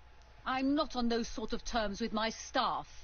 Now, please excuse me, I have work to do. The customer who ordered the whiskey might provide us more information. He may have been the last one to see Betty alive. It is an interesting idea, Hastings. Maybe he is a regular guest. What do you think, mademoiselle? I don't think so. Our regular guests tend to order tea and cakes. At this time of the year, there are a lot of tourists about you never see again. That's what I thought. Time to visit Betty's home.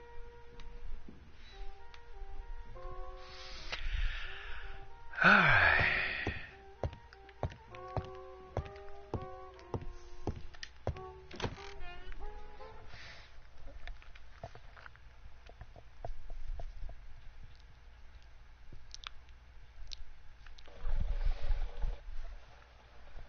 Alright, so let's go check out the home of Miss Betty Bernard.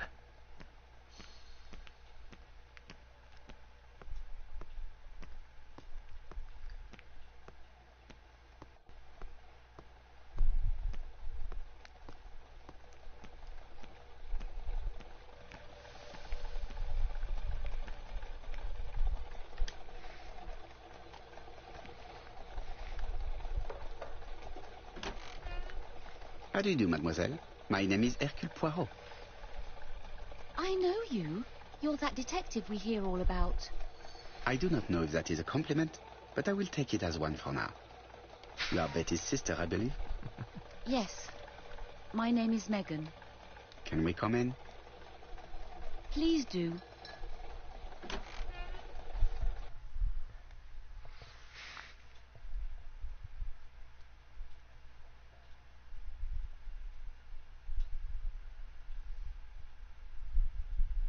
My parents are at the police station. I doubt they'll be up to speaking to you later.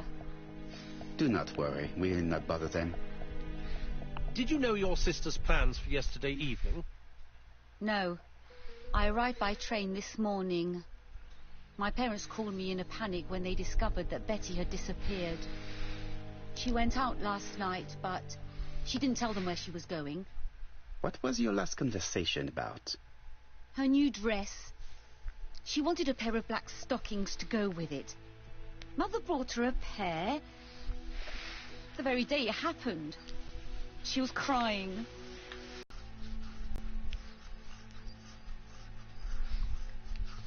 Alright. Alright, so what do we know so far? That Megan Bernard is 28 years old, is the sister of the late Betty Bernard.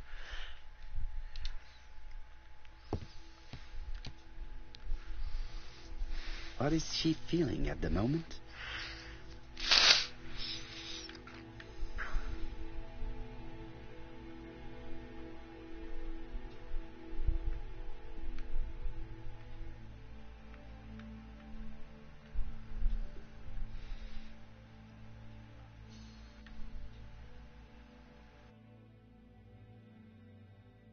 Mr. Poirot, I don't like being stared at.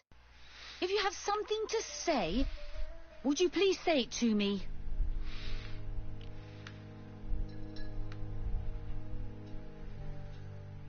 Betty's older sister is not just sad. She's angry.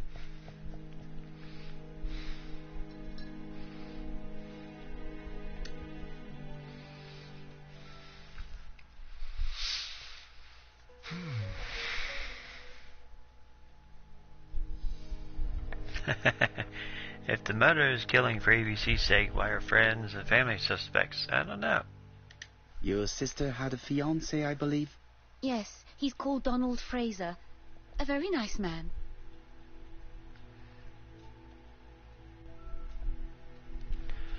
Let's see. Do you know where we might find him? He works at the estate agent's, Court and Brunskill.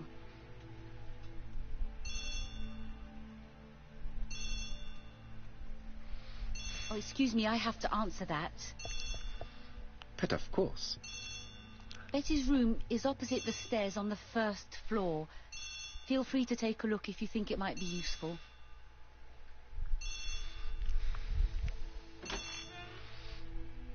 This young woman is far too clever not to have anything else for us. Do you think she's hiding something?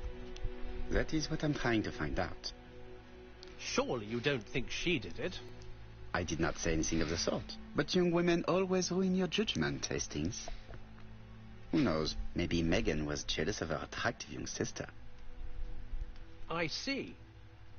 She may have had her sights on the inheritance. Or maybe she was in love with Donald Fraser. We have to study all scenarios, even the most unlikely. But I doubt that Mr. and Mrs. Barnard are rich enough to justify murder. While I try and get Miss Barnard to talk, I would like you to try and find Donald Fraser. It should be easy to find the estate agents where he works. Bring him to the Ginger Cat.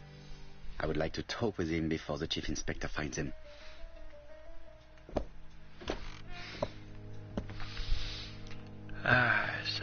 go look at her room.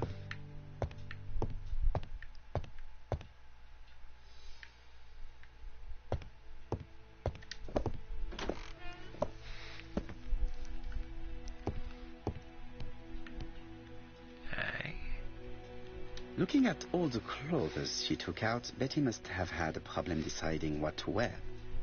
Maybe she had a date?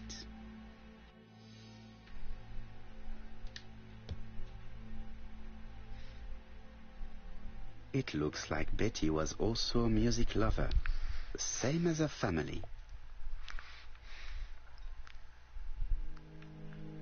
Microphone, music stand. Without a doubt, Betty used to sing.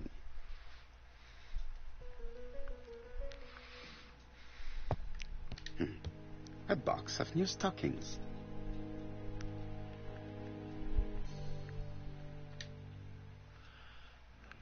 It looks like Betty has a very busy life.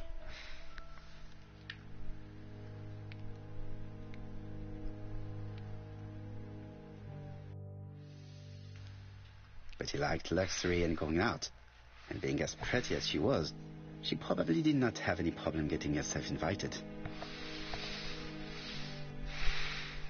Alrighty.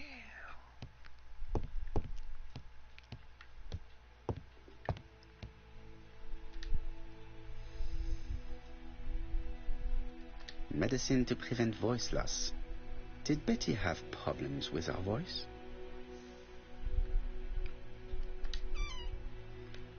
This small key should be useful to me.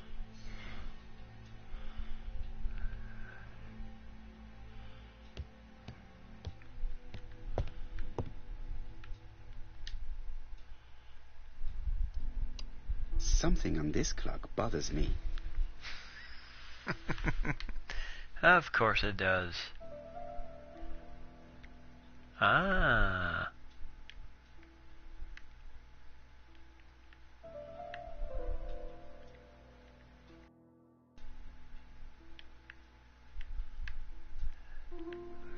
That's just...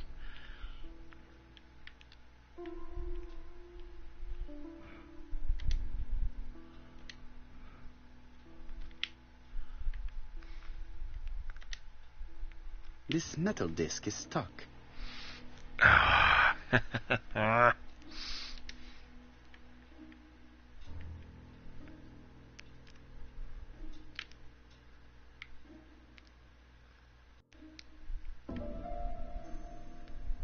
Strange.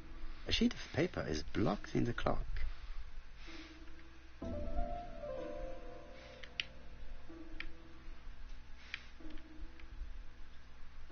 What a strange mechanism. I don't think it serves to turn the hands. Oh, you gotta be kidding me.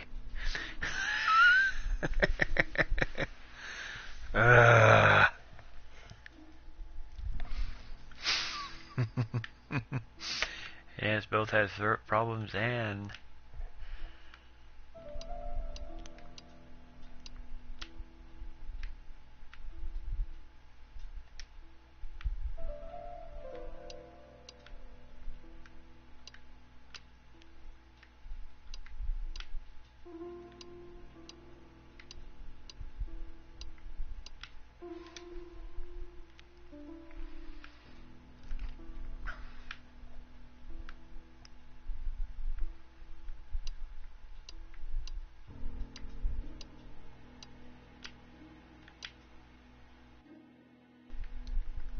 The cogs are blocked by these wooden panels.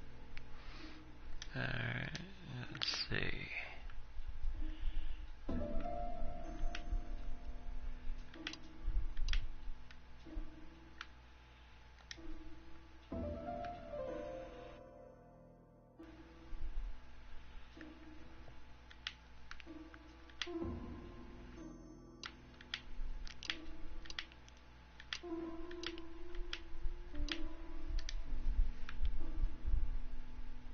The cogs are blocked by these wooden panels.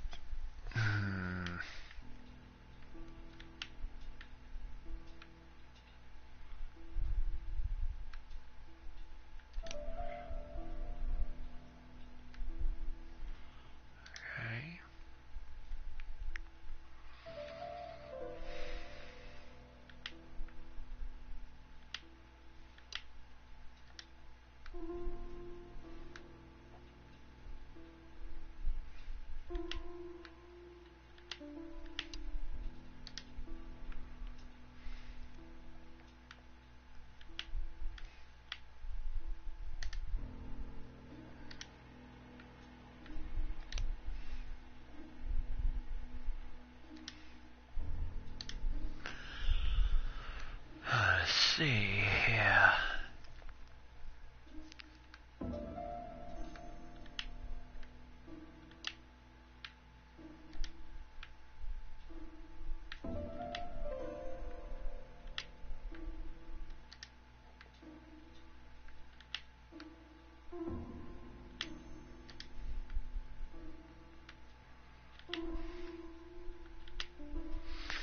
Alright.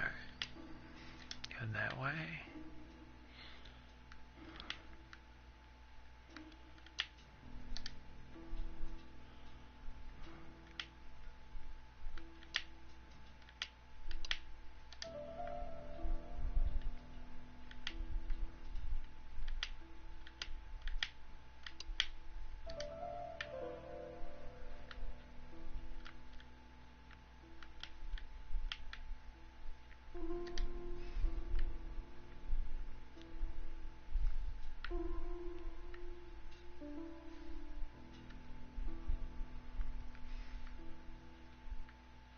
This wooden panel is blocked. I can't open it.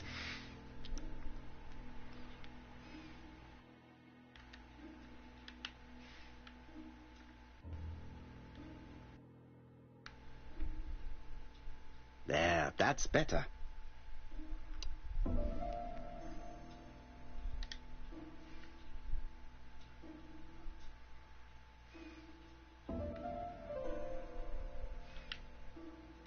This metal disc is stuck. This metal disc is stuck.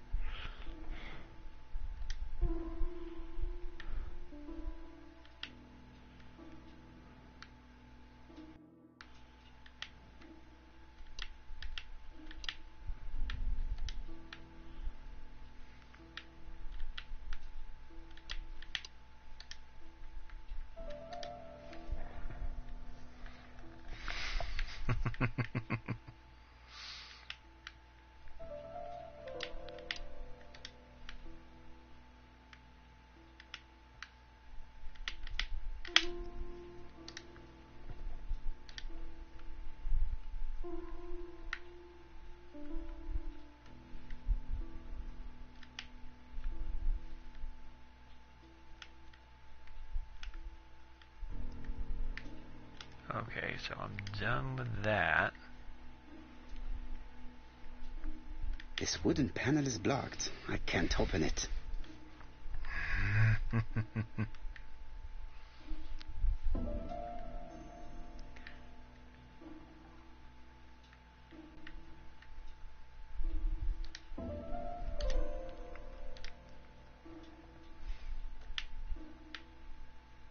The cogs are blocked by these wooden panels.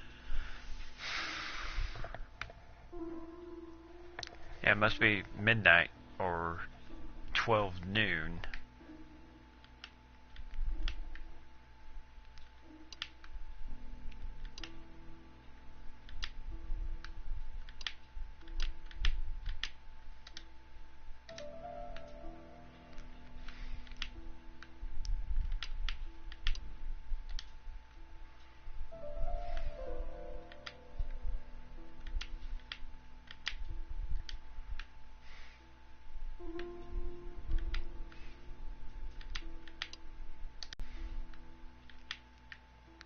The cogs are blocked by these wooden panels.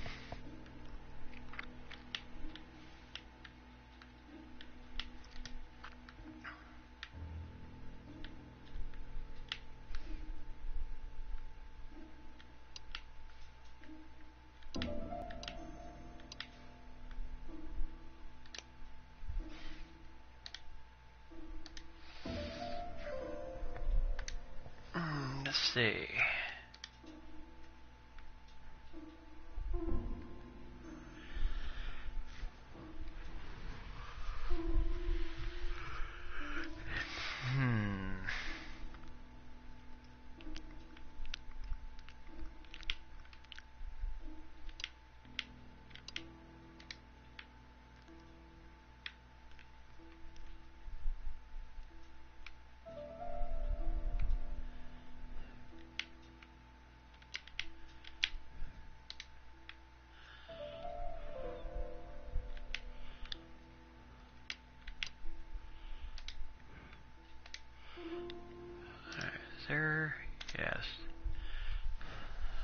see if there's anything else besides this confusing puzzle box.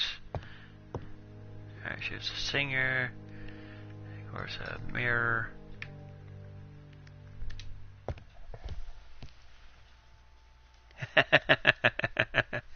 Oh, quit staring at yourself in the mirror. Alright, so she has a new pair of stockings, new clothes she left out, a key, and this very confusing puzzle box. Something on this clock bothers me.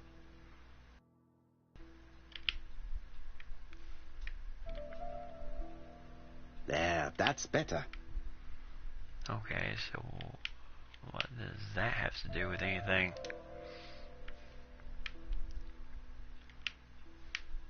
This metal disc is stuck.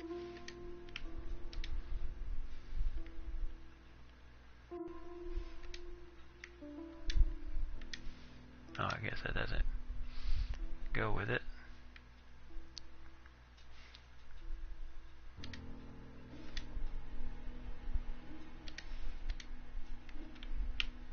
Okay. Okay, guess it doesn't work.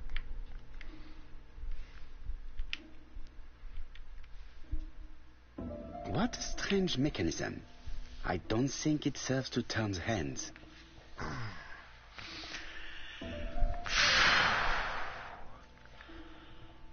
Alright, let's see here.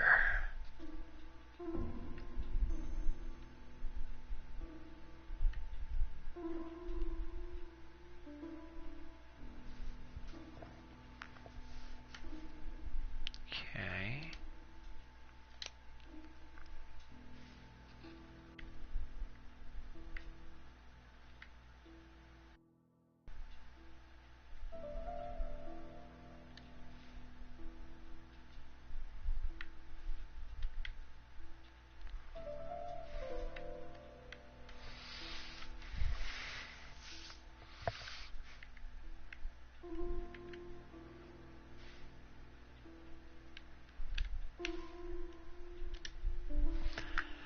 Alright.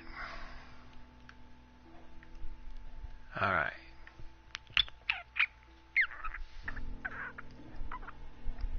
Roll that way, so let's go.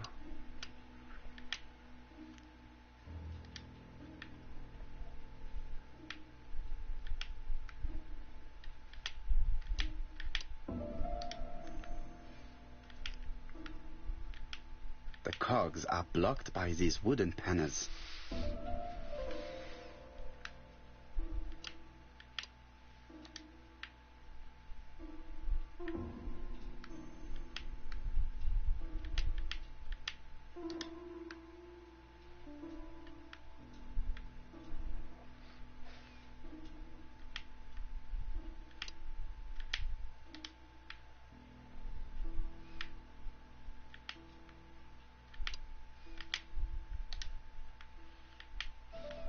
The cogs are blocked by these wooden panels.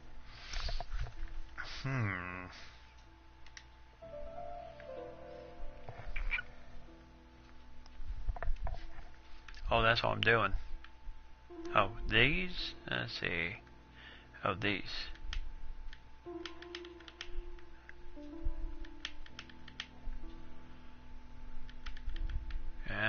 Doing nothing. The cogs are blocked by these wooden panels. Why?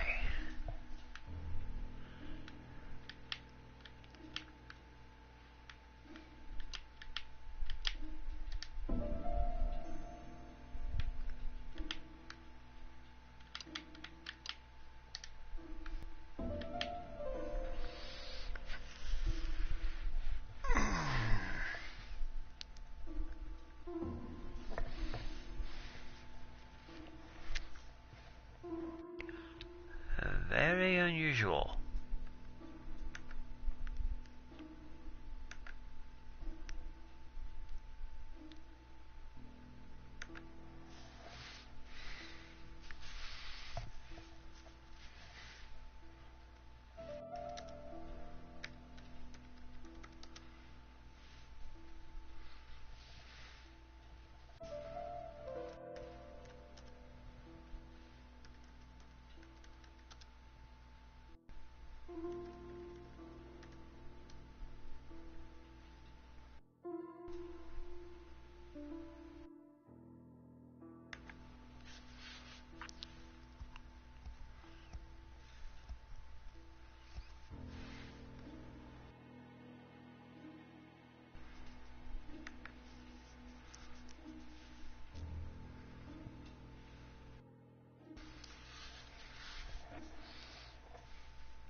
Let's see.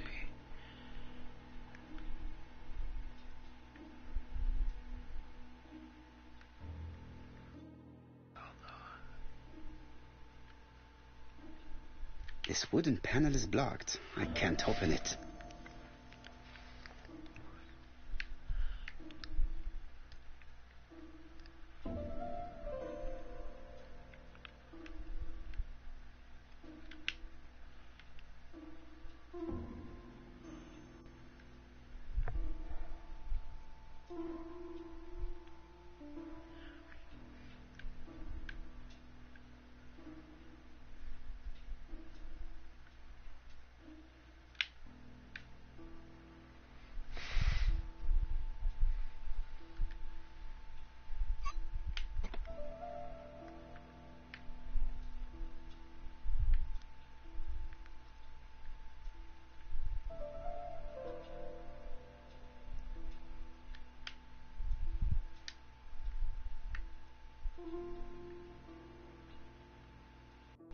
This wooden panel is blocked. I can't open it. Okay.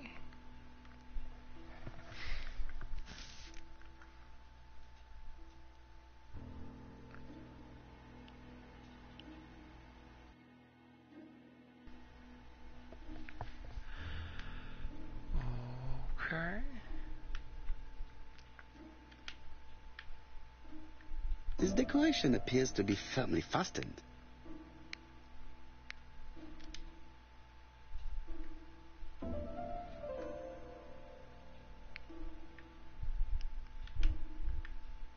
This decoration appears to be firmly fastened.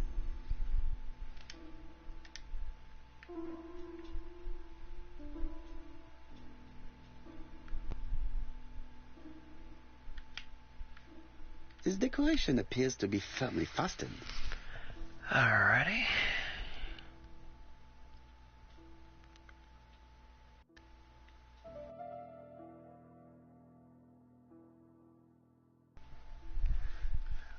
Alright.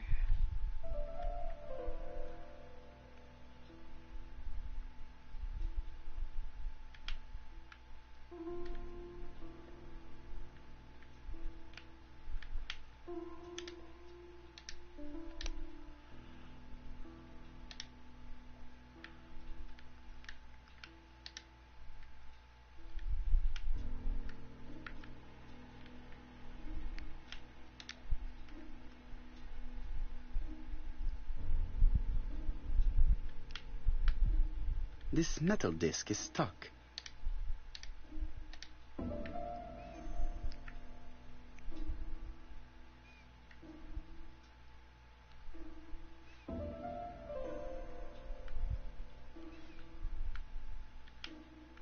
This decoration appears to be firmly fastened.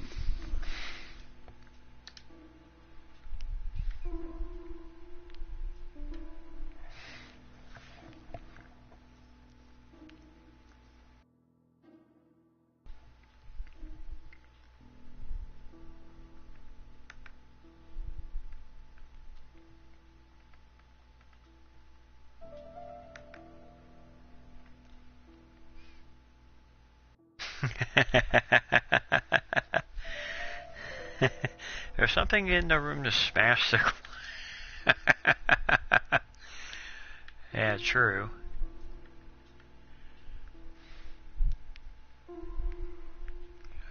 Very interesting.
Okay.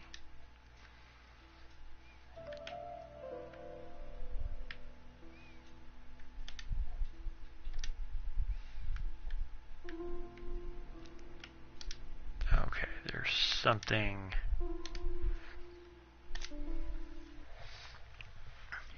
that I'm missing. Something on this clock bothers me. All right.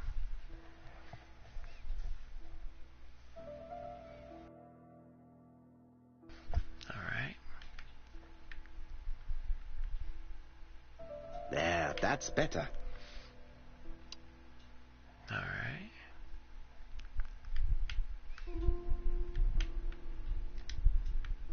All right.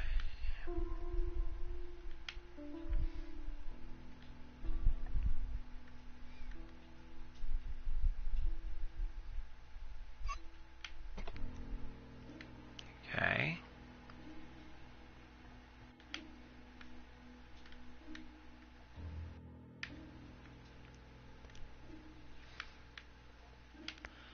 Oh, I can't use it anymore.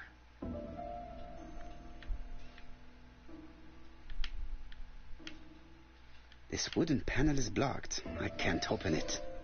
All right.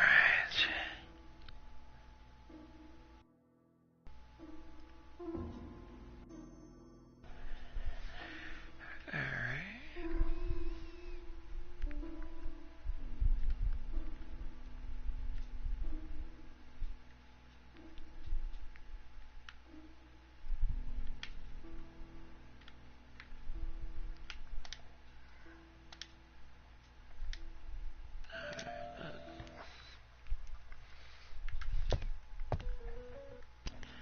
Something on this clock bothers me. Yep, me too. There, that's better. All right.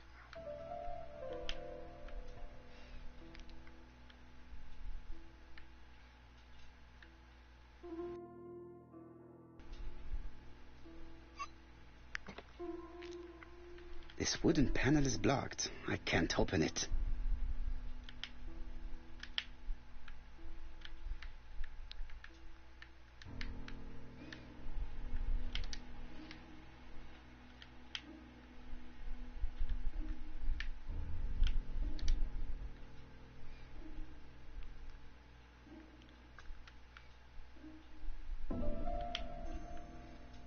This decoration appears to be firmly fastened.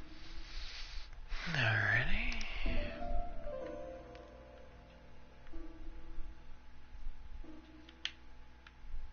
This decoration appears to be firmly fastened.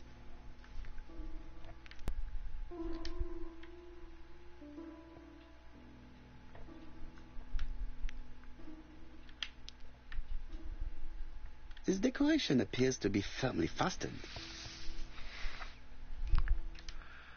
Alrighty.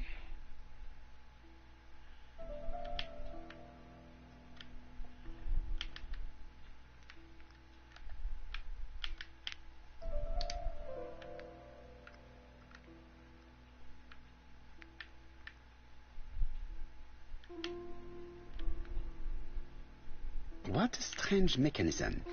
I don't think it serves to turn the hands.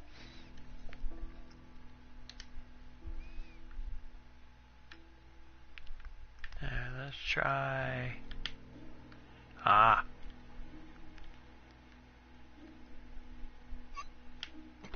Good. It should be possible to open the wooden panel.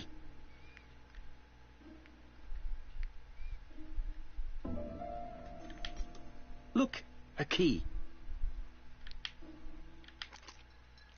This could be useful.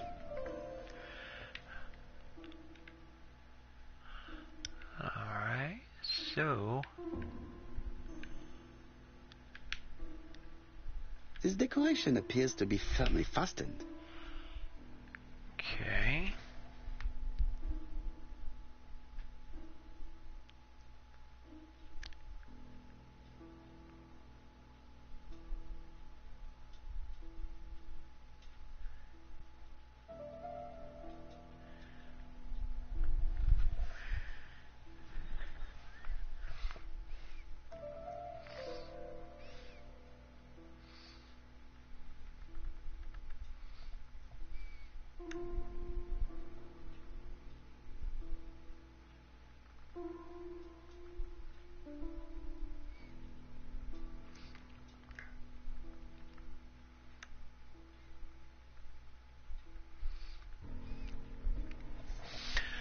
Okay, let's see, oops.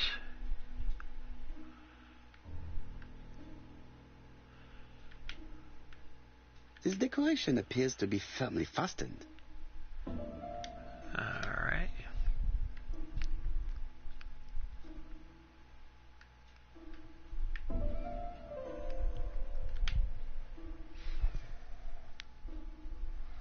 Alright, so, let's see.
Okay.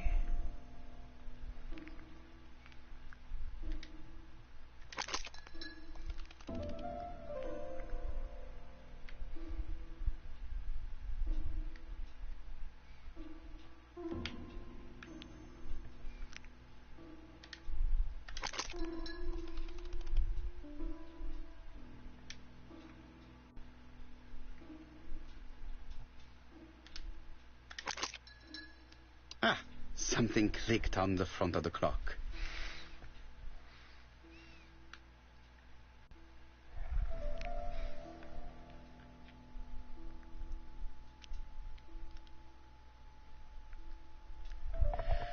Okay. A new lock has appeared.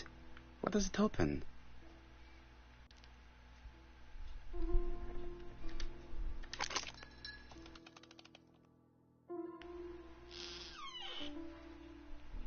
Nah.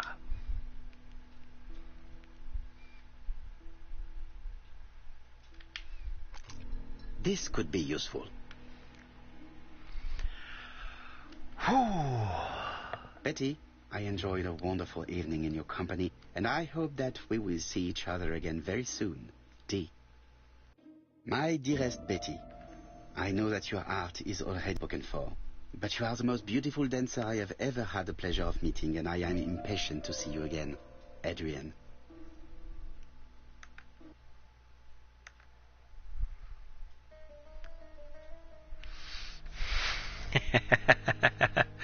Yeah, really, where's that walking stick? Alright.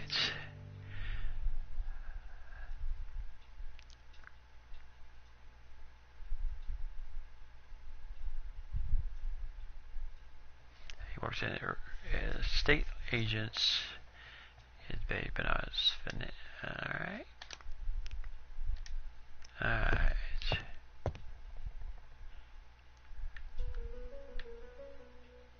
Is there anything up here? A court sleeve with an handwritten title. Betty must have recorded the demo.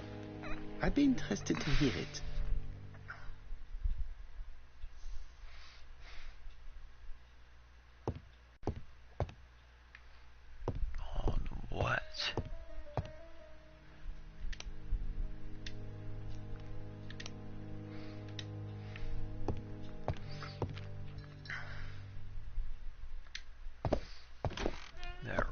player, I hear? Ah, yes.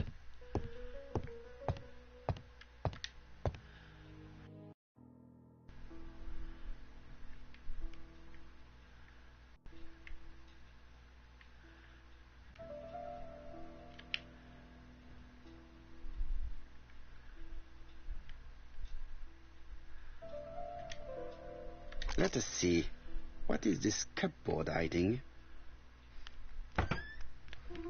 Ah.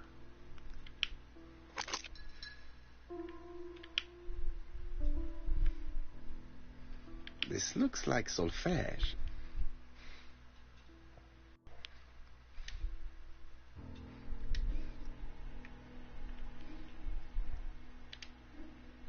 That doesn't work. I must have forgotten a step. That doesn't work. I must have forgotten a step.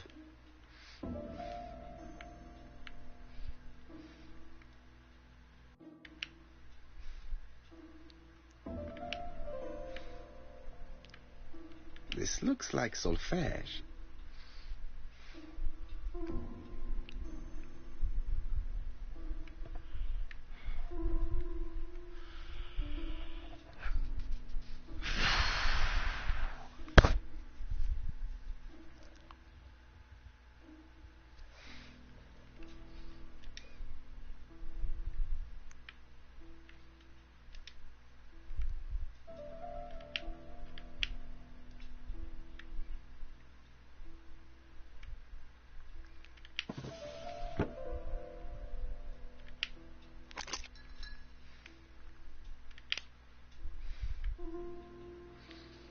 There is bound to be a clue somewhere. Oh, you gotta be kidding me.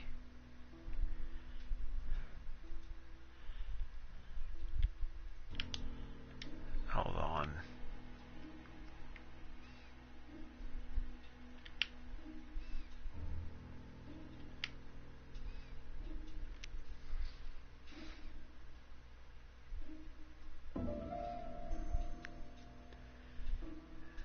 Okay, so triples, double, single.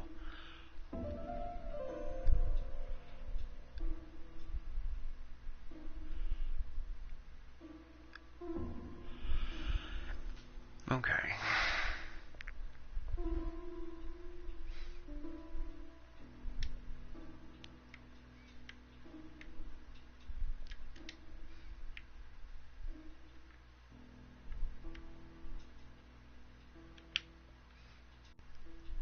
There is bound to be a clue somewhere.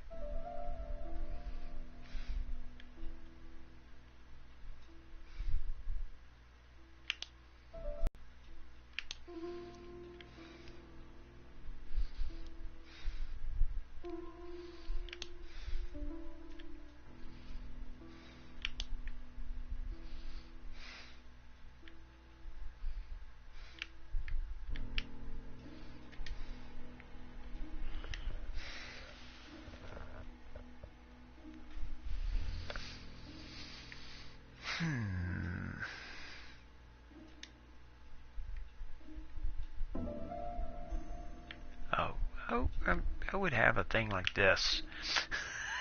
So triples, doubles, single.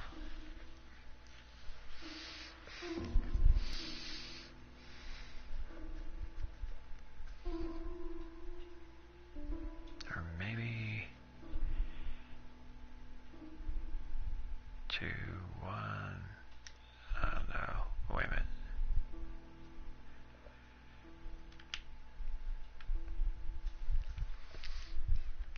Fours.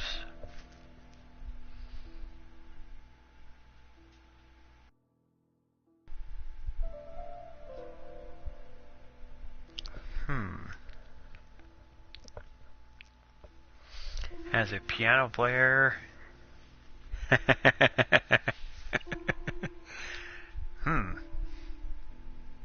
Well, I don't read sheet music very well.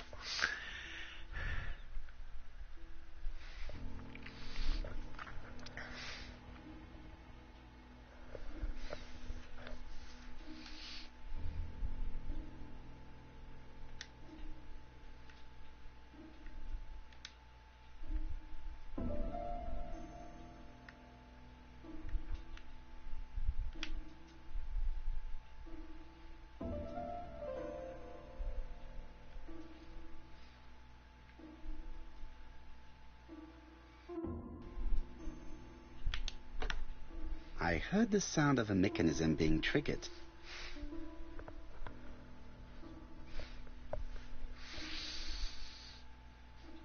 Okay.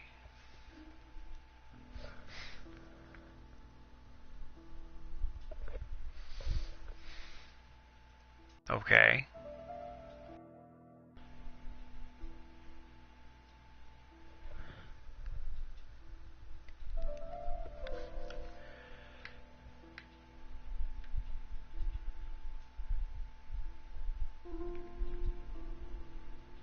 Okay, I triggered it. Let's see. The third one is right. Okay. 2/8 rest and 1/2 rest.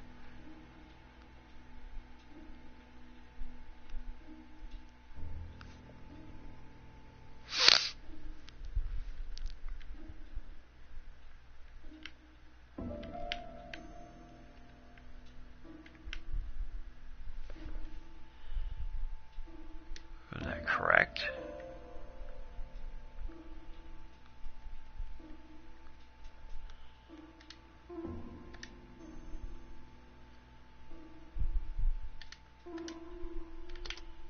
That doesn't work.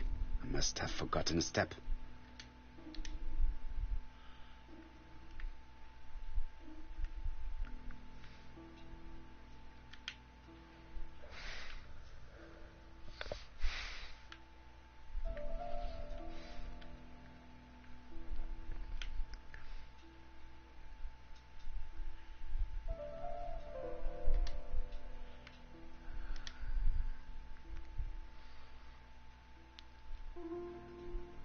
Okay, so the first one, something clicked, so that was correct. And you said 2/8 rest and 1/2 rest. Third one is right. Equals a quarter rest.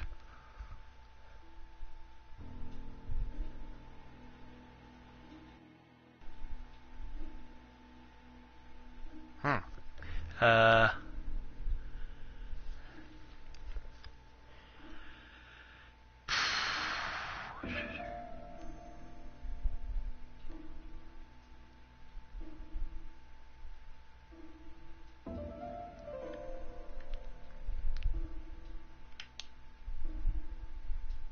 Nope.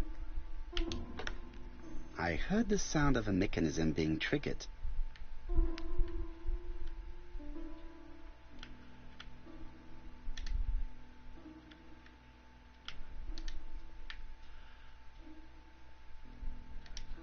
Okay.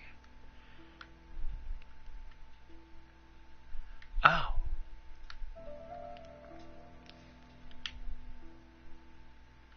Are you kidding me?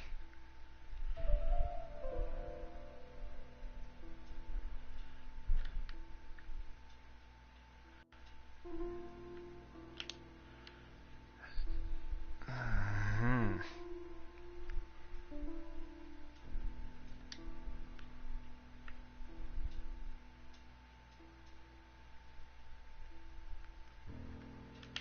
Well, I can tell you one thing, I'm never buying this phonograph.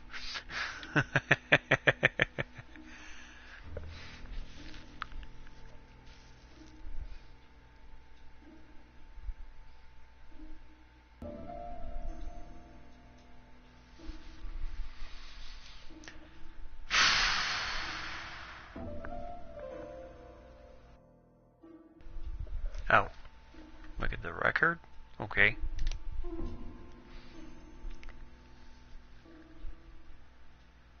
Seven eight T. Oh, 78T. Okay. Ah. That might be it.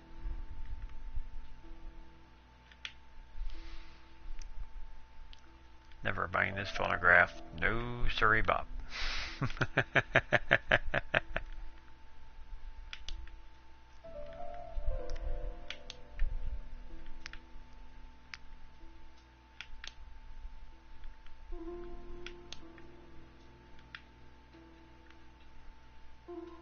Oh my gosh.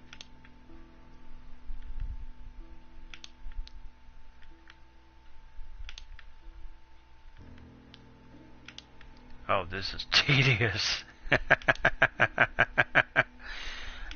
just have to put the record on the gramophone and start it. Yeah, I'm never buying this thing. Go through all these codes. No, thank you.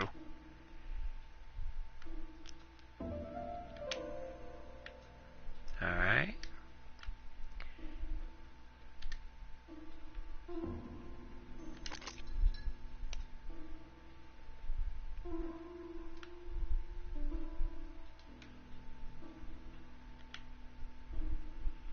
It looks like something goes in here. Yes, genius.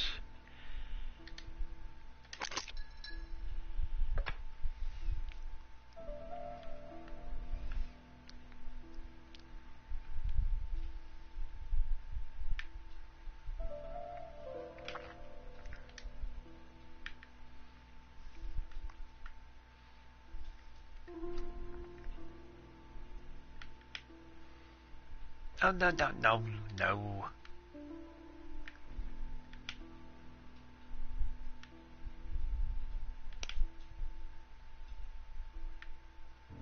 Alright, got that.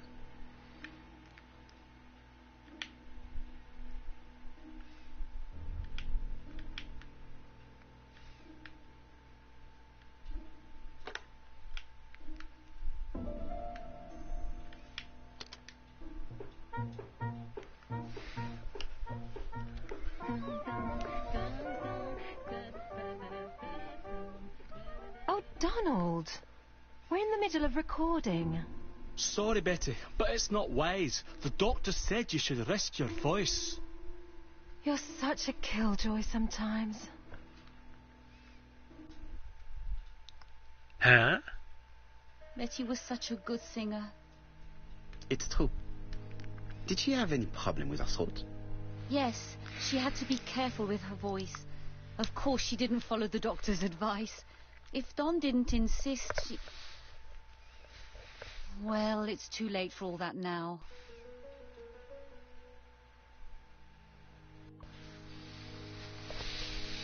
Okay. Family photos and files. Family photos and files.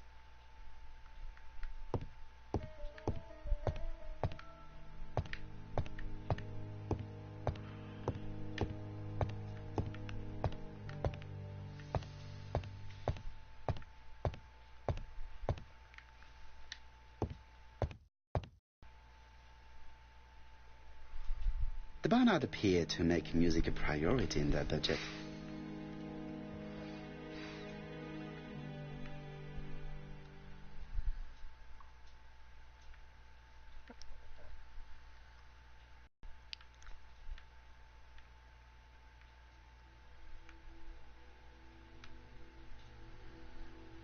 They're all Miss Modest, but the Barnards are definitely music lovers.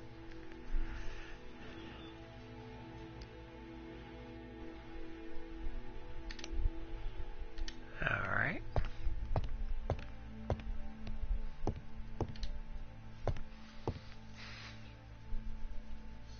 It looks like this woman is single, but she has feelings for someone.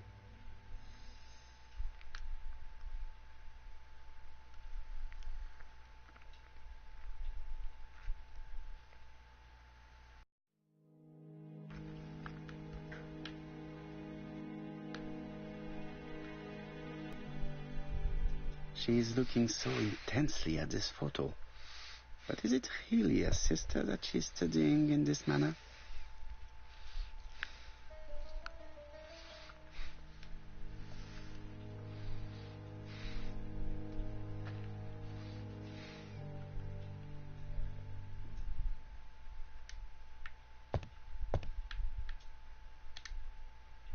They made the perfect couple, am I correct? Yes, in a way. She was pretty and he... Well? He's a bright man, with a promising career ahead of him. He would have made Betty a good husband. He was always attentive and generous. Oh, a true gentleman. I hear a note of envy in your voice. You must have heard wrong.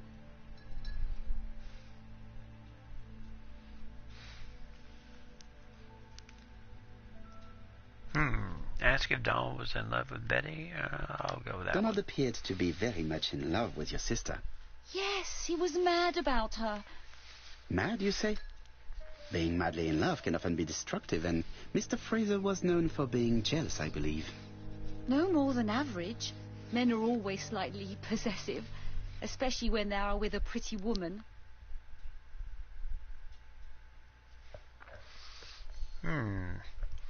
Should we accuse her of lying or ask her to cooperate?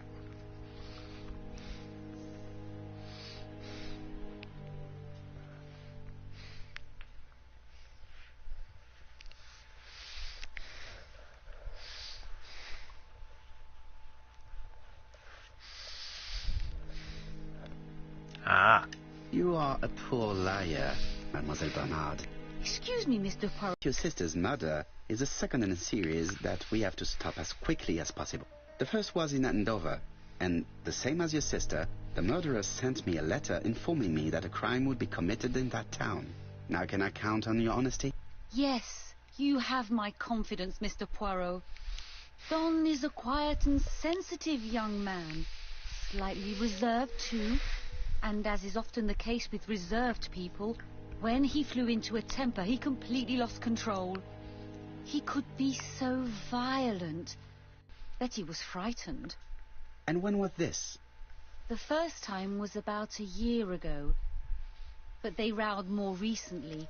Donald found out that Betty had lied to him. She said she was going out with a girlfriend, but she went out for dinner with a married man. It was an awful scene. She told him that until they were married, she was free to go with whoever she pleased. Donald turned quite pale and started shaking and kept saying one day. Well? He'd commit murder.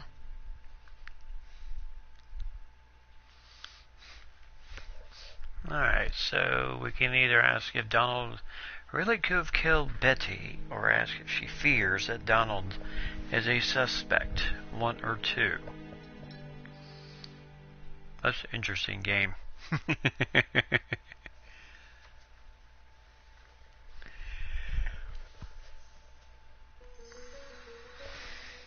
Number 2.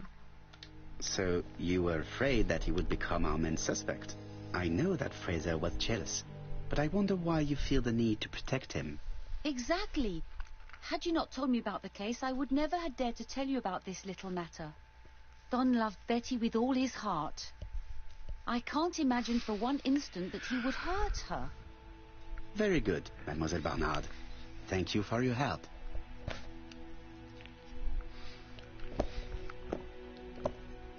Fraser is at the Ginger Cat. The police haven't spoken to him, but they want to. Très bien, Hastings. Let's see him now. Au revoir, mademoiselle. My deepest condolences to your parents. Of course, Mr. Poirot. And don't be too hard on Don.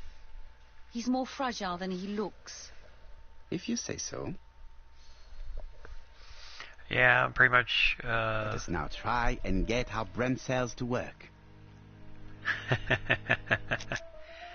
Okay. Let's freeze it there. And we will confirm the gray cells. We will confirm the little gray cells. Let's see. Maybe tomorrow night? Well, we'll see.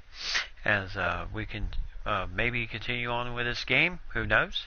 But either way, yeah, I tell you, we got an interesting case. Murder A person with a letter. And we have someone who we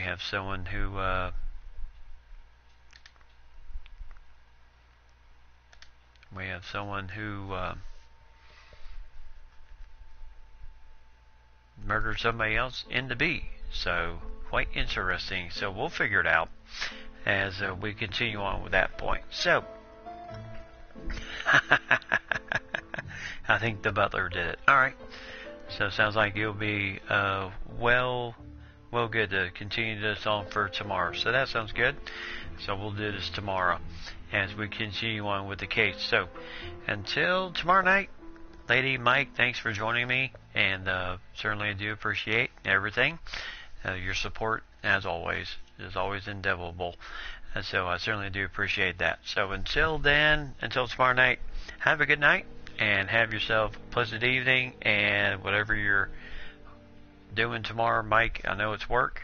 Lady, probably the food bank. So until then, have yourself a great evening, and as always, tell those closest to you that you love them, and have yourself a great